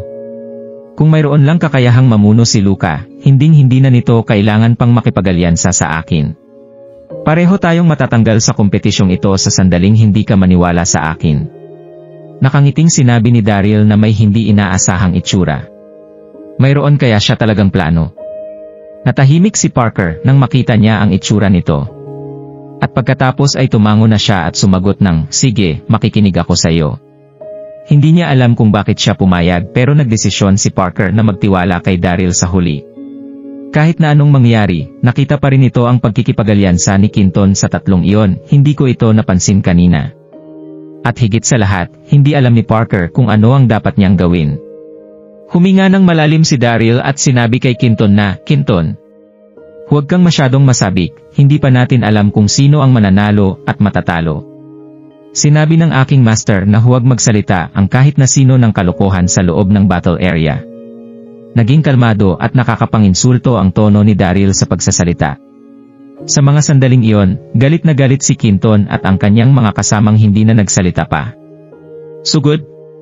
Atakihin niyo na sila, ngayon din. Sirain niyo ang formation ng 2 iyan at habulin palabas ng arena. Mabilis na sinundan ng 8 mga sundalo ang namumuno sa kanilang si Clinton at sumugod kay Daryl at Parker, kasama ng 3 pang mga kalahok. 8 laban sa 40, higit pa sa doble ang bilang ng mga ito sa kanila. Kahit na hindi pa rin ganoon kalaki ang sukat ng labang ito, naging matindi pa rin ang aura na lumabas sa kanilang mga katawan. Ngumiti si Daryl habang nakatingin sa mga sumusugod na sundalo sa harapan, bago mahinang sabihin kay Parker na, magdala ka ng 1-0 tao sa kaliwa, at pagkatapos ay humakbang kayo ng 5 paabante, habang gumagawa naman ng 3 hakbang patalikod ang 5 tao na maiiwan sa gitna. At sa huli, ang mga natirang sundalo ay gagawa ng 1-0 hakbang pakaliwa. Nagmukhang kalmado at walang inaalala ang nagsasalitang si Daryl. Kayong lahat, sundin niyo ang aking mga utos. Hindi nagdalawang isip si Parker na ulitin ang bawat salitang binanggit ni Daryl. 1-0 tao sa kanan, humakbang kayo ng 5 paharap, 5 sundalo sa gitna, humabang kayo ng 3 paatras. Habang nagsasalita, kaagad na binago ng 40 na mga sundalo ang kanilang mga posisyon para sundin ang kanyang mga utos. Nakarating na sa mga sandaling ito si Clinton at ang 3 niyang mga kasama na namuno sa kanilang mga sundalo. Pero mabilis na natigilan ang lahat sa nasaksihan nilang pangyayari sa kanilang harapan. Sa ilalim ng mga utos ni Parker, walang pag-aalinlangang sumunod ang 40 nitong mga sundalo para gumawa ng isang perpektong defensive position. Binantayan nila ang kanilang mga sarili na parang isang bakal na pader, hindi nagawang sirain ng umaataking sina Quinton ang formation na ito kahit na ano pa ang kanilang gawin sa mga ito. Napasigaw ang lahat ng mga manonood nang makita nila ang mga pangyayaring ito. Dinipensahan ni Parker ang kanyang sarili laban sa 4 na tao, at nagtagumpay sa pagdepensa na kanyang ginagawa sa kanyang posisyon. Masyado lang kaya siyang malakas. Tumawa ang nakaupong emperor ng New World habang nakatingin kay Parker, na-impress ito sa kanyang mga nakita. Isa itong pambihirang henyo. Nagawa niyang maging kalmado sa gitna ng isang napakahirap na sitwasyon. Sa mga sandaling iyon, hindi alam ng emperor ng New World at ng mga manonood na si Daryl ang nagbigay ng utos na ito. Inulit lang ni Parker ang kanyang mga sinabi.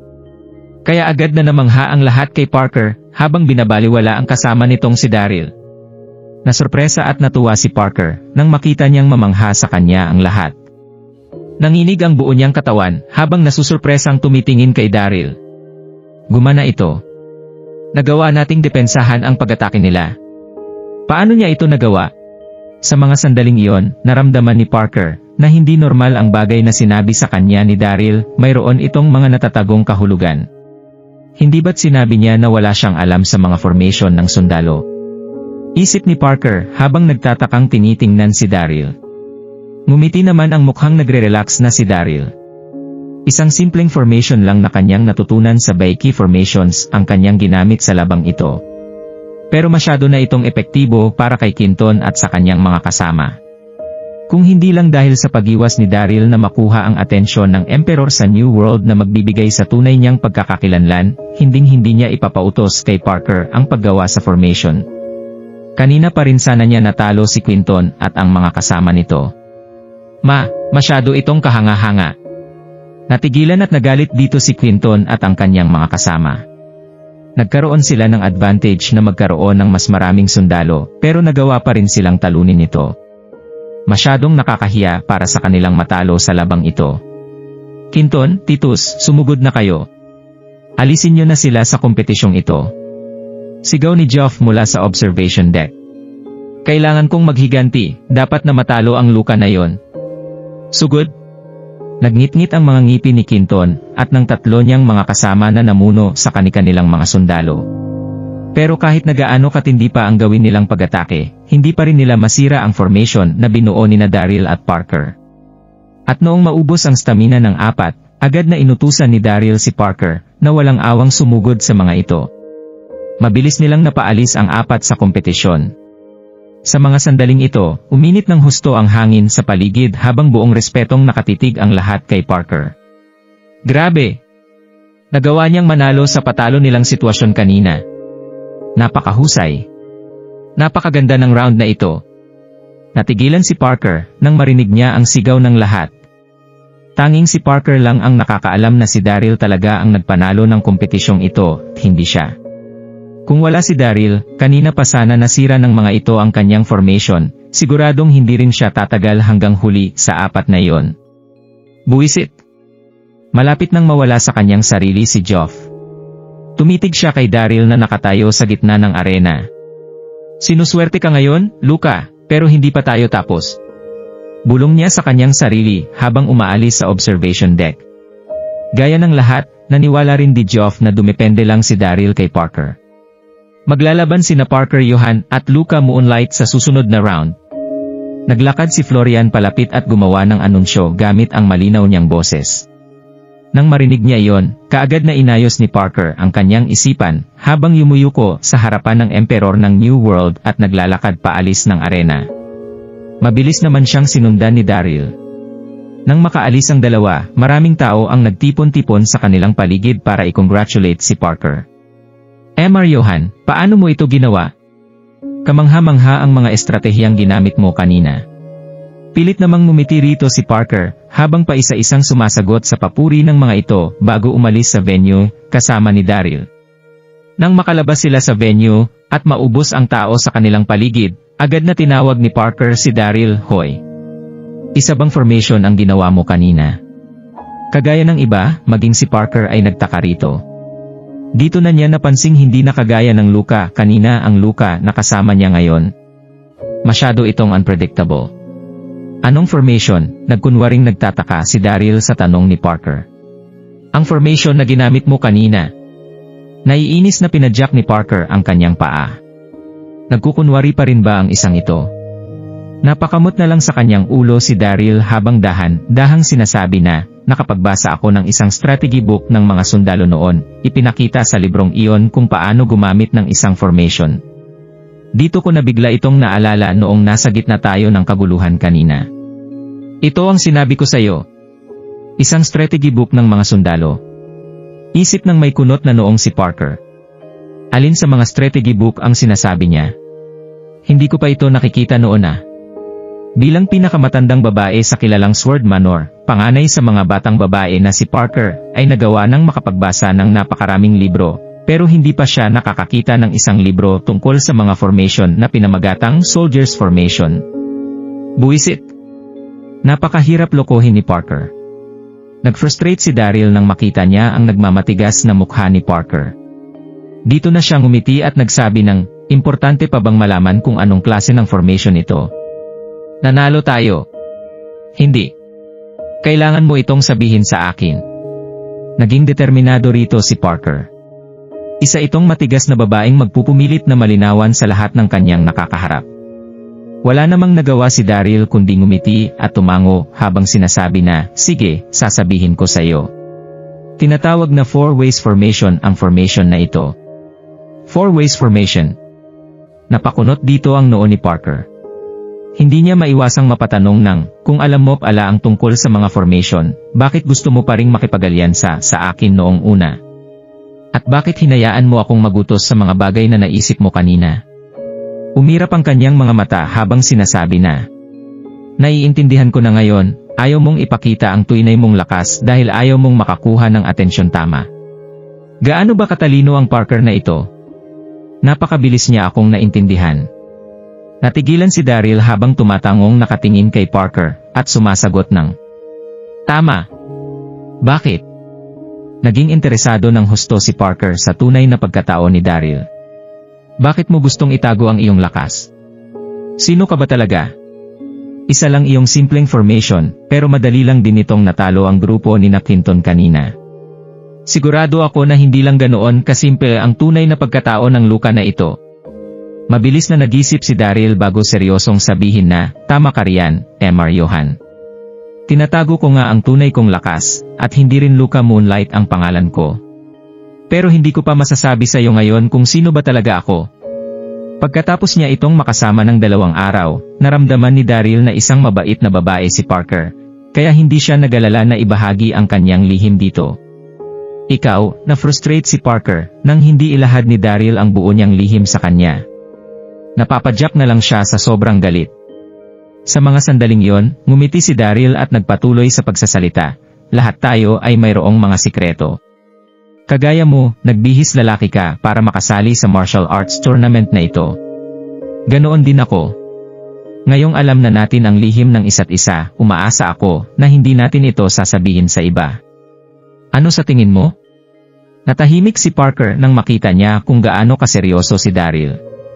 Isa siyang matalinong babae. Nagawa ng ilahad ni Daryl ang totoo, siguradong mayroon siyang mga rason kung bakit niya ito nagawa. Nagbuntong hininga si Parker, habang tumitingin kay Daryl at tumatangong sinasabi na, sige, hindi na kita tatanungin pa ngayong sinabi mo na ito sa akin. Huwag kang mag-alala dahil wala akong pagsasabihan nito. Ngumiti si Daryl nang makita niya ang pagsangayon nito. Magaling? Mayroon na tayong kasunduan. Sige. Hindi na nagtagal pa si Parker, nang magkasundo silang dalawa, agad itong umalis palayo kay Daryl. Tahimik namang ngumiti si Daryl habang pinapanood ang pag-alis ni Parker, agad na rin siyang bumalik sa inn. Nang makabalik siya sa inn, naguto si Daryl sa 4 Dragons at 4 Furnaces, pumunta kayo mamaya sa mga lugar na malapit sa palasyo para mangalap ng balita tungkol kay Princess Yvette. Kahit na nagagawa niyang makita si Yvette araw-araw sa pinagdarausan ng kompetisyon, gusto pa ring malaman ni Daryl ang sitwasyon nito sa palasyo. Sa totoo lang, gusto na niyang pumasok sa palasyo para mag-imbestiga, pero sa dami ng mga naglalakasang mandirigma na nakabantay sa palasyo, at bilang isang kalahok, kinakailangan niya itong alisin sa kanyang isipan. Opo, boss, sabay-sabay na sumagot ang mga ito bago umalis ng inn.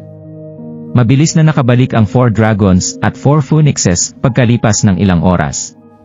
Agad na nasaktan ng husto si Daryl nang marinig nilang nagtangkang magpakamatay si Yvette ng ilang beses nitong mga nakaraang araw at agad ding naagapan ng kanyang mga kasama. Habang lumilipas ang gabi, punong-puno ang isipan ni Daryl ng kung ano-anong tungkol kay Yvette, nakatulog lamang siya noong sumapit na ang hating gabi. Kinaumagahan, dumating si Daryl sa pagdarausan ng martial arts competition at natigilan sa kanyang nakita. Nakita niya na hindi pumasok sa pinagdarausan ang mga kalahok at sa halip ay nagtipon-tipon lamang sa kalyeng nasa labas ng entrance nito. Marami ring mga royal soldier ang nakapwesto sa magkabilang gilid ng kalye para panatilihin ang kaayusan sa paligid. Buwisit! Mayroon bang problema sa kompetisyon ngayong araw? Napakunot na lang sa kanyang ulo si Daryl bago sumugod palapit sa mga ito. Nang makarating, agad niyang nakita ang emperor ng New World kasama ang mga ministro nitong kadadating-dating lang sa altar ng venue. Pero walang kahit na sino ang pumasok sa venue ng kompetisyon. Nagtipon-tipon ang lahat ng mga kalahok sa kalye papasok dito. Nagtaka ng husto si Daryl nang makita niya iyon. Buwisit! Ano ang gustong mangyari ng royal family ng New World? Naglakad si Florian papunta sa venue at sinabing, "Kayong lahat. Una sa lahat ay binabati ko kayo matapos niyong marating ang inyong mga naabot ngayong araw. Ngayon gaganapin ang semifinals ng idinaraos nating martial arts competition." Napakabilis naman ito, nasa semifinals na kaagad kami? Hindi maiwasang mapatingin ni Daryl sa kanyang paligid. Pagkatapos ng 2 araw ng kompetisyon, 200 na lang sa 1-0.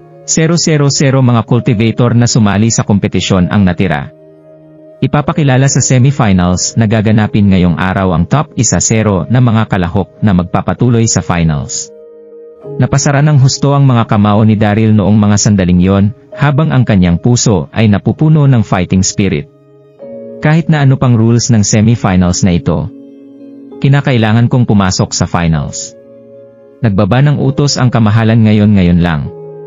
Nagpatuloy sa kanyang pagsasalita si Florian sa mga sandaling ito, idadaos ang semifinals ng kompetisyon sa training ground ng royal family.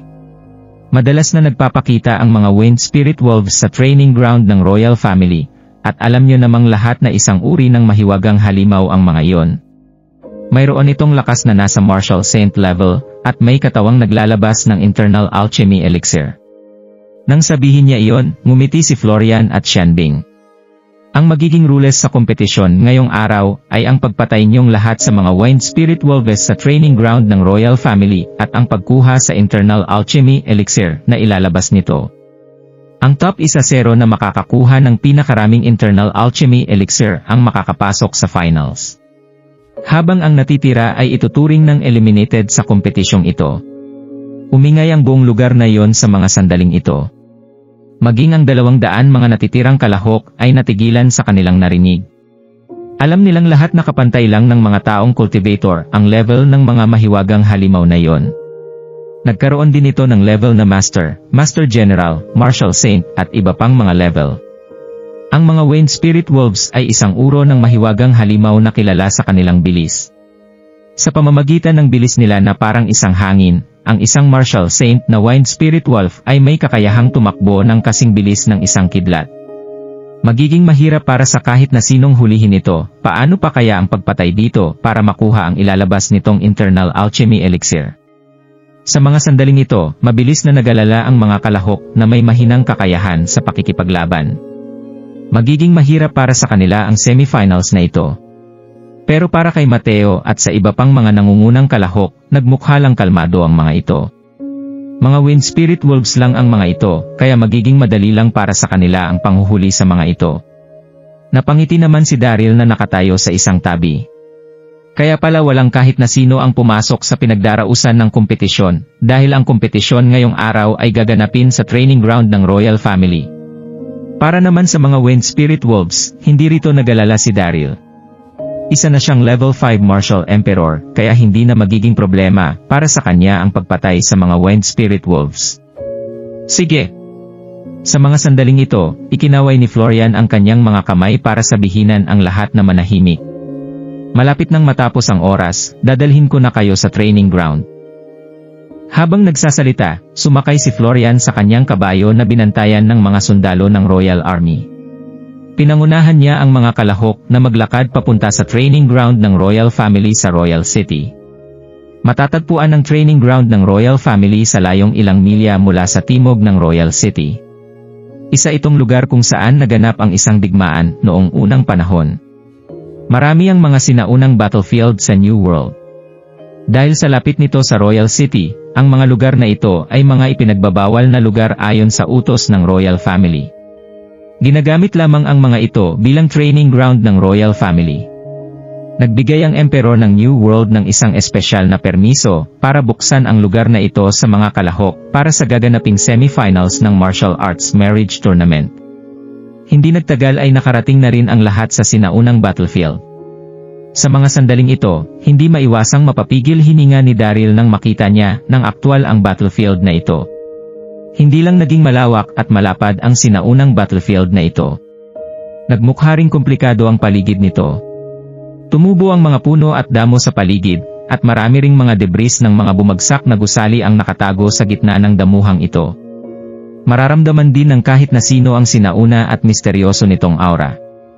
1-0-0-0 sundalo ng Royal Army ang pumaligid sa battlefield para maiwasan ang pagpasok ng kahit na sino rito. Nagiwan lang sila ng isang maliit na daanan para sa kahit na sinong pahihintulutang pumunta rito. Sige, makakapasok na kayong lahat ngayon. Nang makarating sila sa entrance, ngumiti si Florian at sinabing, "Tandaan mo, ang top 1-0 na mga kalahok lang na makakakuha ng pinakamaraming internal alchemy elixir ang makakapasok sa finals. Good luck sa inyong lahat." Nang sabihin niya iyon, agad na pumasok ang 200 mga natitirang kalahok sa battlefield. Wala nang sapat na oras si Daryl para mag-isip ng sundan niya ang mga ito papasok. At nang makapasok ay hindi na sumunod pa si Daryl sa ibang kalahok, nagpunta siya sa isang lugar na may kaunting tao. Haha! Walang bantay sa lugar na ito ng training ground. Kaya malaya na akong magagamit ang tunay kong lakas dito, pwede ko nang gamitin ang tunay kong lakas kailan ko man gustuhin. Hush! At nang makarating siya sa kakahuyan, agad na nakakita si Daryl ng isang kulay puting anino na nag-flash sa kanyang harapan na parang isang kidlat. Nababalot ito ng kulay puting balahibo at may katawang punong-puno ng spiritual aura. Nagliliwanag din kumislap ang kulay dugo nitong mga mata. Isa itong Wind Spirit Wolf. Ang swerte ko naman. Kadadating-dating ko lang pero nakakita na ako kaagad ng isa sa mga ito. Natuwa rito si Daryl. Agad niyang hinabol ang wolf para huluhin, naramdaman niyang nasa martial saint level ang wolf na nasa kanyang harapan. Siguradong nagtatanglay ang katawan nito ng internal alchemy elixir. Bang! Sa loob ng ilang segundo ay nagawang mahuli at mapatay ni Daryl ang Wind Spirit Wolf. Mabilis niyang kinuha ang internal alchemy elixir sa katawan nito. Natuwa si Daryl nang makuha niya ang una niyang internal alchemy elixir. Nakaramdam siya ng tuwa at pagkasabik dito. Teka! Mukhang marami pang nasa looban ng kakahuyang ito. Malinaw na naramdaman ni Daryl ang paggalaw ng spiritual aura sa loob ng kakahuyan. Kaya sigurado siyang marami ang mga Wind Spirit Wolves na naglilibot sa lugar na yon, at sigurado rin siya na hindi lang isa ang mga wolf na makikita niya roon. Grabe! Napakaswerte ko talaga ngayon! Nang sisimulan na ni Daryl na magpunta sa loobang bahagi ng kakahuyan, narinig niya ang isang tawanan sa kanyang likuran. Dito niya nakita ang isang lalaking nakasuot ng masikip at kulay itim na damit. Nilapitan siya nito gamit ang isang peking ngiti na makikita sa kanyang mukha.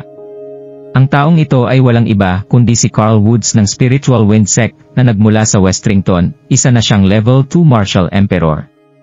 Nitong nagdaang 2 araw ng martial competition, palaging nakakapasok si Carl sa top 5 na mga kalahok sa rankings. Napakunot naman ang noo ni Daryl nang makita niya si Carl. Hindi na niya ito sinagot pa. TSK. Sa mga sandaling ito, tumingin si Carl sa patay na katawan ng Wind Spirit Wolf sa tabi, at kalmadong sinabi kay Daryl na, "Napakaswerte mong bata ka. Kapapasok-pasok mo pa lang pero nagawa mo nang makapatay ng isa sa mga ito."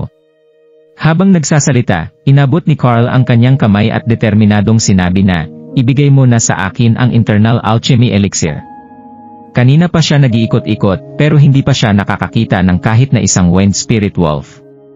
Kaya noong makita niyang makakuha nito si Daryl, kaagad na naisip ni Carl na kunin ito mula kay Daryl.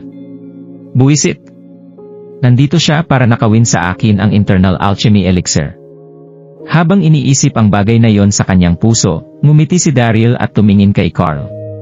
Carl, malinaw na sinasabi sa mga rules ng kompetisyon na sa sandaling pumasok tayo sa training ground ng Royal Family, dapat na manguha ang lahat gamit ang sarili nilang kakayahan. Nakuha ko ang internal alchemy elixir na ito ng mag-isa. Kaya bakit ko ito ibibigay sa iyo? Bakit mo ito ibibigay sa akin? Tumawa si Carl nang marinig niya ang mga salitang ito. Dito na malademonyong nagliwanag ang kanyang mga mata, ibibigay mo ito dahil mas malakas ako kaysa sa iyo. Bang! Habang nagsasalita, isang napakalakas na aura ang sumabog mula sa katawan ni Carl. Direkta itong naglock kay Daryl.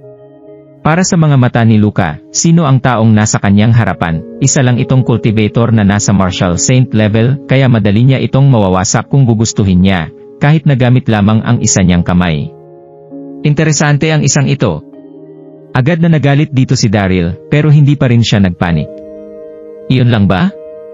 Pwede mo itong subukan kung gusto mo itong kunin sa akin.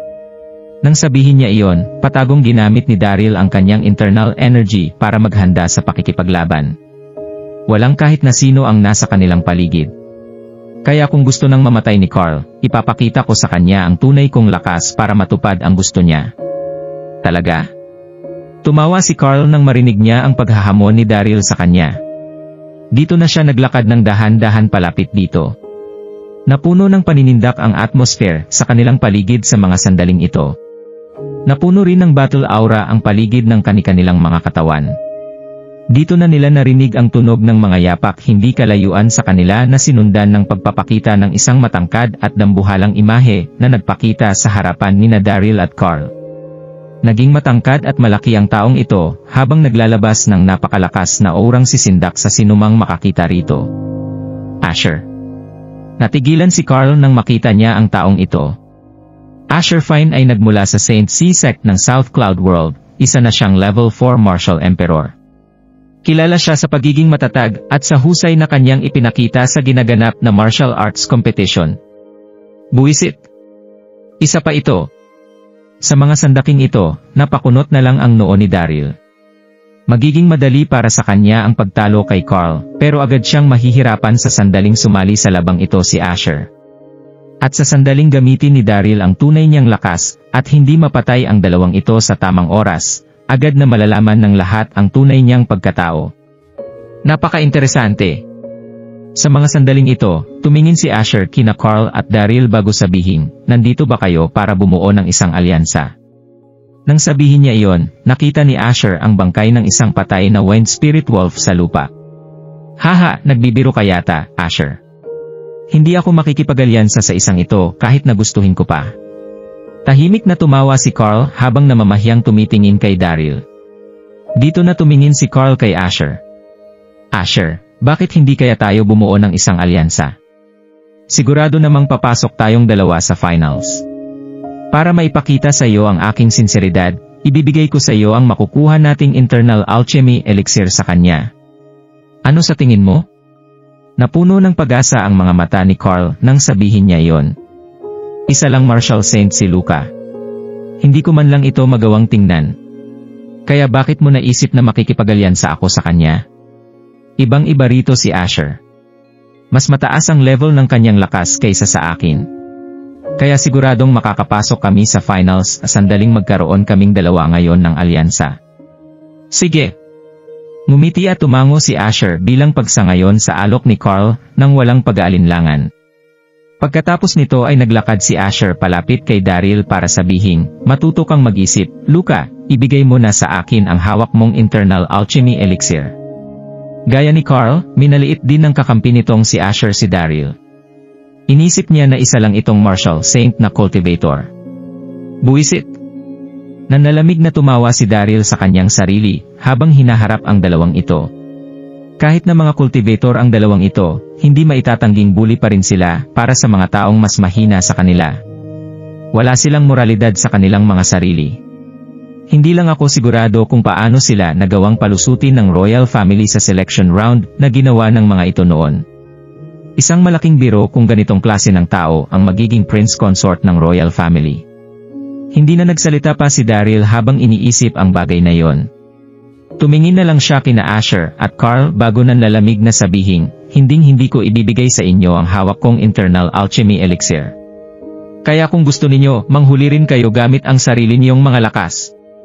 Nanlamig ang mga mata ni Daryl nang sabihin niya iyon. Napagdesisyonan na ni Daryl na patumbahin ang dalawang ito kahit na lumaki ang posibilidad na malaman ng iba ang tunay niyang pagkatao. Sige! Naging determinado rito si Daryl. Natigilan si Asher habang nanalalmig na ngumingiti at sinasabing, mayroon kang prinsipyo. Kung ganoon, hindi mo rin kami masisisi. Dito na biglang sumugod si Carl. Asher, hindi karapat-dapat ang isang ito na makipaglaban sa iyo. Hayaan mong ako na ang tumapos dito. Habang nagsasalita, sinuntok ni Carl si Daryl. Para kay Carl, mas malakas kaysa sa kanya si Asher. Kaya kinakailangan niyang magpa-impress para magawang makipag-alyansa rito. Bang! Mabilis na nag-react si Carl. Naglaman ang kanyang suntok ng napakalakas na internal energy na sumira sa daloy ng hangin sa paligid. Nang makita ang pagtama ng palad ni Carl kay Daryl, biglang sumigaw si Asher ng, buwisit, sandali. Nagtaka sa kanyang narinig si Carl. Agad niyang binawi ang kanyang suntok at humakbang sa isang tabi. Ano ang nangyayari? Napakunot ang noo ni Daryl ng husto noong mga sandaling yon, habang nakakaramdam ng matinding frustration. Sa totoo lang ay tiwala si Daryl sa kanyang sarili na magagawa niyang wasakin si Carl sa loob ng isang atake.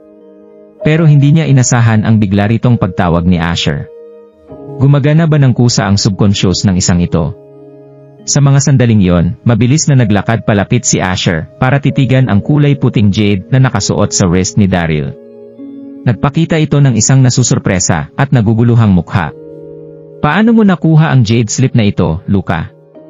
Sa mga sandaling iyon, pinigilan ni Asher ang matinding pagkasabik na kanyang nararamdaman sa abot ng kanyang makakaya. Ito ay dahil sa pagkakaroon din ni Asher ng isang kulay puting slip na gawa sa jade. Isa itong regalo mula sa royal family ng South Cloud World. Kahit na nagmula si Asher sa Saint C Sect, na isang sekta sa komunidad na yon, nagawa pa rin itong maging malapit sa royal family ng South Cloud World. Isang dosenang taon na ang nakalilipas mula noong halos mawasak ng hindi matapos-tapos na kaguluhan sa kanilang komunidad ang Saint C Sect. Agad na tumindig ang royal family ng South Cloud World bago pa man tuluyang mawasak ang sekta at tulungan ang mga ito. Kaya wala ngayon ang Saint C Sect kung hindi dahil sa royal family ng South Cloud World. Bilang pinakamatandang disipulo ng Saint C Sect, inimbitahan si Asher ng royal family para makipagkita sa Empress ng South Cloud World ng ilang beses. Kaya niya nagawang maging pamilyar sa mga regalong ibinibigay ng royal family. Ang kulay puting jade slip na nasa kanyang katawan ay malinaw na pagmamayari ng royal family ng South Cloud World, kahit na saang material pa ito gawa o kung gaano man kahusay ang pagkakagawa rito. Binigyan si Luka ng regalo ng royal family sa South Cloud World. Kaya siguradong hindi basta-basta ang background nito. Mas mabuti para sa akin kung iiwas ako sa pakikipaglaban sa maling tao.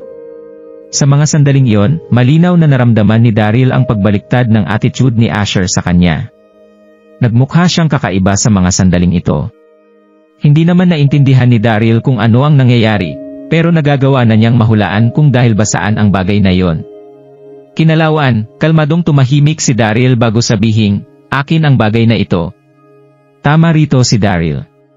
Pumayag na siya sa kasunduan na magpakasal kay Kinsey. Ito ang regalong binigay ng Empress kay Daryl nang bigyan niya ito ng titulong Prince Consort. Ano? Sa kanya yon. Miyembro ng royal family ang taong nakatayo sa aking harapan. Nanginig at nagpawis ng husto ng katawan ni Asher nang marinig niya iyon. Agad niyang naisip na yumuko pero agad siyang pinigilan ng ibinigay na tingin ni Daryl. Kahit na sino pa siya sa paningin ni Asher ngayon, nasa tabi pa rin ito si Carl.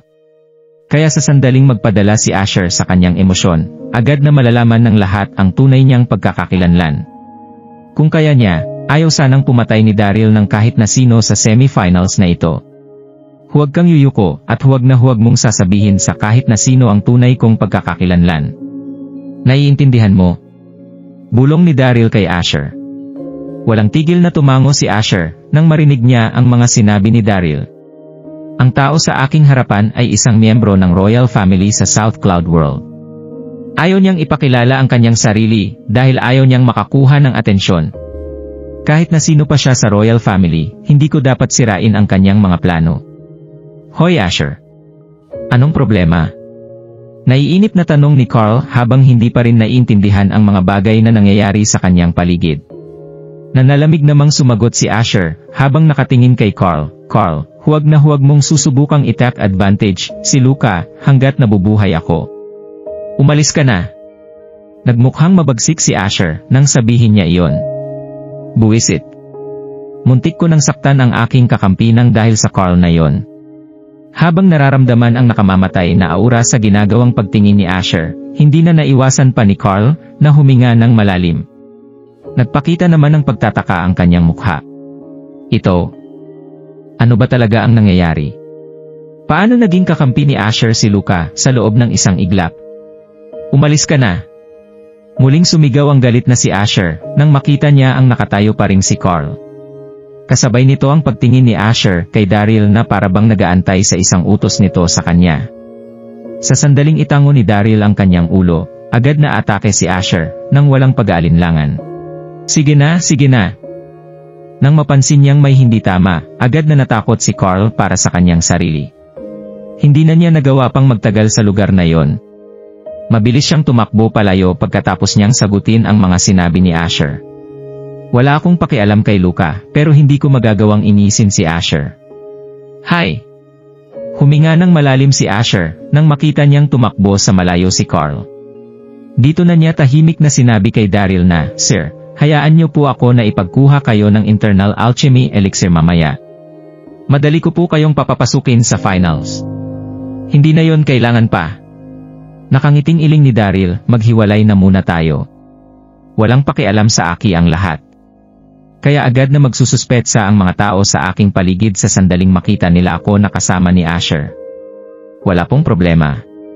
Hindi na nagpumilit pa si Asher nang marinig niya iyon. Kumaway siya kay Daryl para magpaalam at umalis. Hindi na nagtagal pa si Daryl nang makita niyang umalis si Asher. Dito na siya tumalikod at naglakad papunta sa loobang bahagi ng kakahuyan. Hindi nagtagal habang naglakad sa kakahuyan, nakita ni Daryl ang isang napakalaking butas sa lupa malapit sa ilang sirasirang mga gusali sa kanyang harapan. Ilang mga wind spirit wolves ang makikitang umiikot sa harapan ng entrance papasok sa butas. Dalawa sa mga ito ang may lakas na nasa level ng Martial Saint. Mukhang sinuswerte ako ngayong araw. Sa loob ng isang maiksing sandali ay nagawa ko nang makakita ng 3 mga lobo. Natuwa rito si Daryl. Agad siyang kumilos para sumugod ng walang pag-aalinlangan. Bang! Bang! Mabilis na pinatay ni Daryl ang ilang mga wind spirit wolf sa loob ng ilang segundo at nakakakuha ng 2 pang internal alchemy elixir. Pero sa mga sandaling iyon, narinig ni Daryl ang pagalulong ng mga lobo na sinundan ng pagsugod sa kanya ng napakaraming mga kulay nyebeng imahe. Buwisit! Napakarami ng mga wind spirit wolf sa lugar na ito. Ito ba ang kanilang pugad? Nang makita niya iyon, nakaramdam ng pagkagulat at tuwa si Daryl sa kanyang sarili. Napakarami ng mga wind spirit wolf sa lugar na ito. Kaya siguradong marami rin siyang makukuhang internal alchemy elixir mula sa mga ito. Sigurado na ang pagpasok ko sa finals. Mabilis na lumabas ang internal energy ni Daryl nang maisip niya iyon, dito na naglabas ng isang nakikipaglabang aura ang kanyang katawan, habang sumusugod sa grupong iyon ng mga wind spirit wolf. Hindi nagtagal ay nakapatay pa si Daryl ng 12 pang mga wind spirit wolf. Nasa Martial Saint din ang level ng mga ito. Gamit ang lakas ni Daryl na nasa level ng Martial Emperor, hindi nagawa ng mga wind spirit wolf na pantayan siya kahit na gaano pa karami ang mga ito. Roar! Nang makarating si Daryl sa momentum ng pagpatay sa mga lobo, isang angil na nakapagpayanig sa lupa ang kanyang narinig sa kalapit niyang butas. Isang napakalaking imahe ang nakita niyang gumagapang palabas ng butas. Binalot ang buong katawan nito ng kulay nyebeng balahibo na naging kasing dulas ng seda. Naglabas din ang katawan nito ng isang napakalakas na aurang pipigil sa paghinga ng kahit na sinong lalapit dito.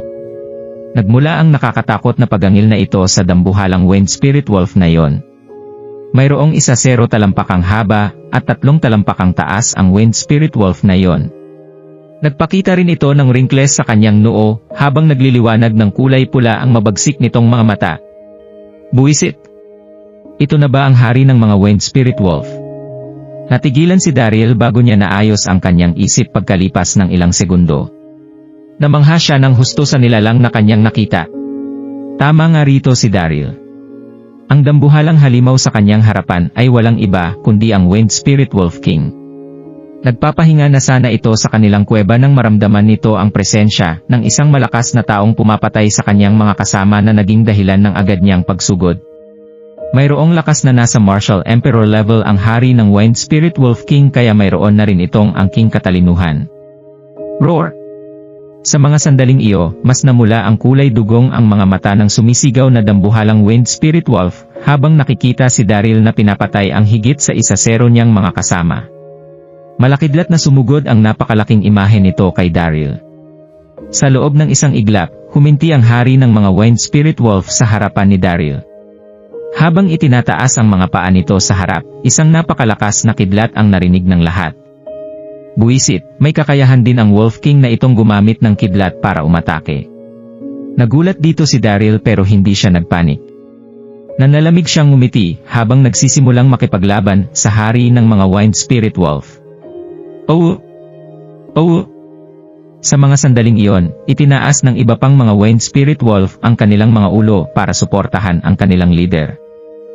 Tumawa si Daryl sa kanyang sarili nang makita niya iyon. Bang! Dito na sumabog ang purong internal energy ni Daryl. Agad niyang hinampas ang ulo ng dambuhalang Wind Spirit Wolf. At pagkatapos ay nakita niya ang panginginig ng malaki nitong katawan. Malungkot itong umangil bago mabilis na bumagsak sa lupa at ilabas ang huli niyang hininga. Oh! Oh! Nagalit ng husto ang mga nanonood na lobo nang makita nila ito. Kaagad na nagngit-ngit ang matatalim nilang mga ngipin bago umangil kay Daryl. Nagmukhang susugod ang mga ito kay Daryl sa anumang oras. Kahit na nagawang mapatay ni Daryl ang hari ng mga lobo sa loob ng ilang segundo, hindi pa rin natakot dito ang ibang mga lobo. Siguradong itataya ng mga ito ang kanilang buhay para maghiganti sa sandaling may kahit na sinong pumatay sa kanilang mga kauri. Hindi naman nagalala si Daryl nang makita niyang sumugod ang mga lobong ito. Nagawa na niyang mapatay ang hari ng mga ito kaya hindi na naging problema para sa kanya ang natitirang mga lobo.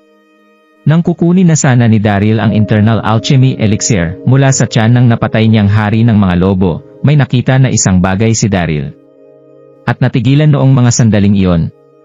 Nakita niyang nakatali ang isang lubid sa lig ng hari ng mga Wolf King at isang kulay itim na hoop ang makikitang nakasabit dito.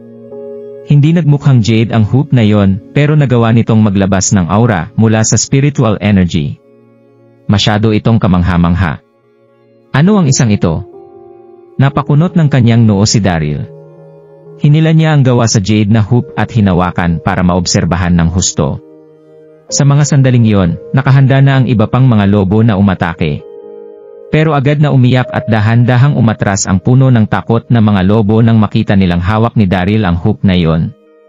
Buwisit, may kakayahan ang bagay na itong magtaboy ng mga lobo. Nasabik at natuwa si Daryl nang makita ang ginawa ng hoop na ito. Dito na mas tumindi ang kanyang interes sa anumang tungkol sa hawak niyang hoop. Pangtong, alam mo ba kung ano ang isang ito? Hindi maiwasang maitanong ni Daryl. Si Pangtong ay isang kilalang mandirigma noong Three Kingdoms era. Opo, sir. Habang nagsasalita, dahan-dahang sumagot si Pangtong kay Daryl, isa po itong beast taming loob. Isang beast taming loob. Natigilan si Daryl nang marinig niya iyon. Dito na napuno ng curiosity ang kanyang sarili. Hindi na hinintay pa ni Pangtong ang susunod na tanong ni Daryl nang magpaliwanag ito ng dahan-dahan. Ang beast taming loob ay isang lihim na kagamitan sa pagitan ng isang beast trainer at sa sinasanay niyang mahiwagang halimaw. Habang sinasabi ang bagay na yon, bahagyang nagbigay si Pangtong ng mga facts tungkol sa isang beast trainer. Noong unang panahon sa mundo ng cultivation, nagkaroon ang mundo ng iba't ibang mga beast trainer. At dahil sa walang tigil na pagkonti ng bilang ng mga beast trainers, wala nang kahit na isang beast trainer ang matatagpuan sa 9 na mga kontinente. Master. Habang nananatili pa ring gulat si Daryl, nagpatuloy sa kanyang pagsasalita si Pangtong, magagamit ang beast taming loob na ito sa pagpapalayo ng mga lobo. Mukhang isang kilalang beast trainer ang master ng napatay mong lobo. Itago mo ito dahil maaari mo itong magamit sa hinaharap. Naging seryoso ang tono ni Pangtong nang sabihin niya iyon. Itinango naman ng sumasangayon na si Daryl ang kanyang ulo. May kakayahan ang beast taming loob na itong magpalayo ng mga lobo, kaya sigurado ako na isa itong pambihirang bagay. Hinding-hindi ko hahayaang mawala ang bagay na ito sa akin. Habang iniisip ang tungkol sa bagay na yon, itinago ni Daryl ang beast taming loob sa kanyang katawan. At pagkatapos ay nagpatuloy na sa paghiwa sa katawan ng napatay niyang hari ng mga lobo para kunin ang tinatanglay nitong internal alchemy elixir. Buwisit. Natigilan si Daryl nang kunin niya ang internal alchemy elixir mula sa katawan ng hari ng mga wolf. Nagulat at nasurpresa siya sa kanyang nakita. Malinaw niyang nakita ang internal alchemy elixir sa katawan ng hari ng mga lobo. Mas marami ito kaysa sa internal alchemy elixir ng ibang mga lobo, at nagawa rin itong kuminang sa ilalim ng liwanag. Isang gintong internal alchemy elixir. Sapat na ang elixir na ito para makapasok si Daryl sa finals. Naging emosyonal sa mga sandaling ito ang hindi makapagsalitang si Daryl. Nang bigla niyang maramdaman ang isang napakalakas na aura, na sinundan ng imahe ng isang katawang mabilis na lumilipad palapit sa kanya mula sa hindi kalayo ang bahagi ng kalangitan. Buwisit! Siya na naman? Itiningala ni Daryl ang kanyang ulo para tingnan kung sino ito, agad na isinara ang kanyang mga kamao. Agad na naging masama ang masaya at masigla niyang mood kanina. Nakita niya ang isang mukhang matalino at confident na lalaking naglabas ng isang napakalakas na aura. Ito ay walang iba kundi si Mateo. Kung nagustuhan mo ang mga ganitong video, huwag mong kalimutan mag-like and subscribe. Panoorin mo na rin ang mga naunang kabanata para lalong maubos ang oras mo.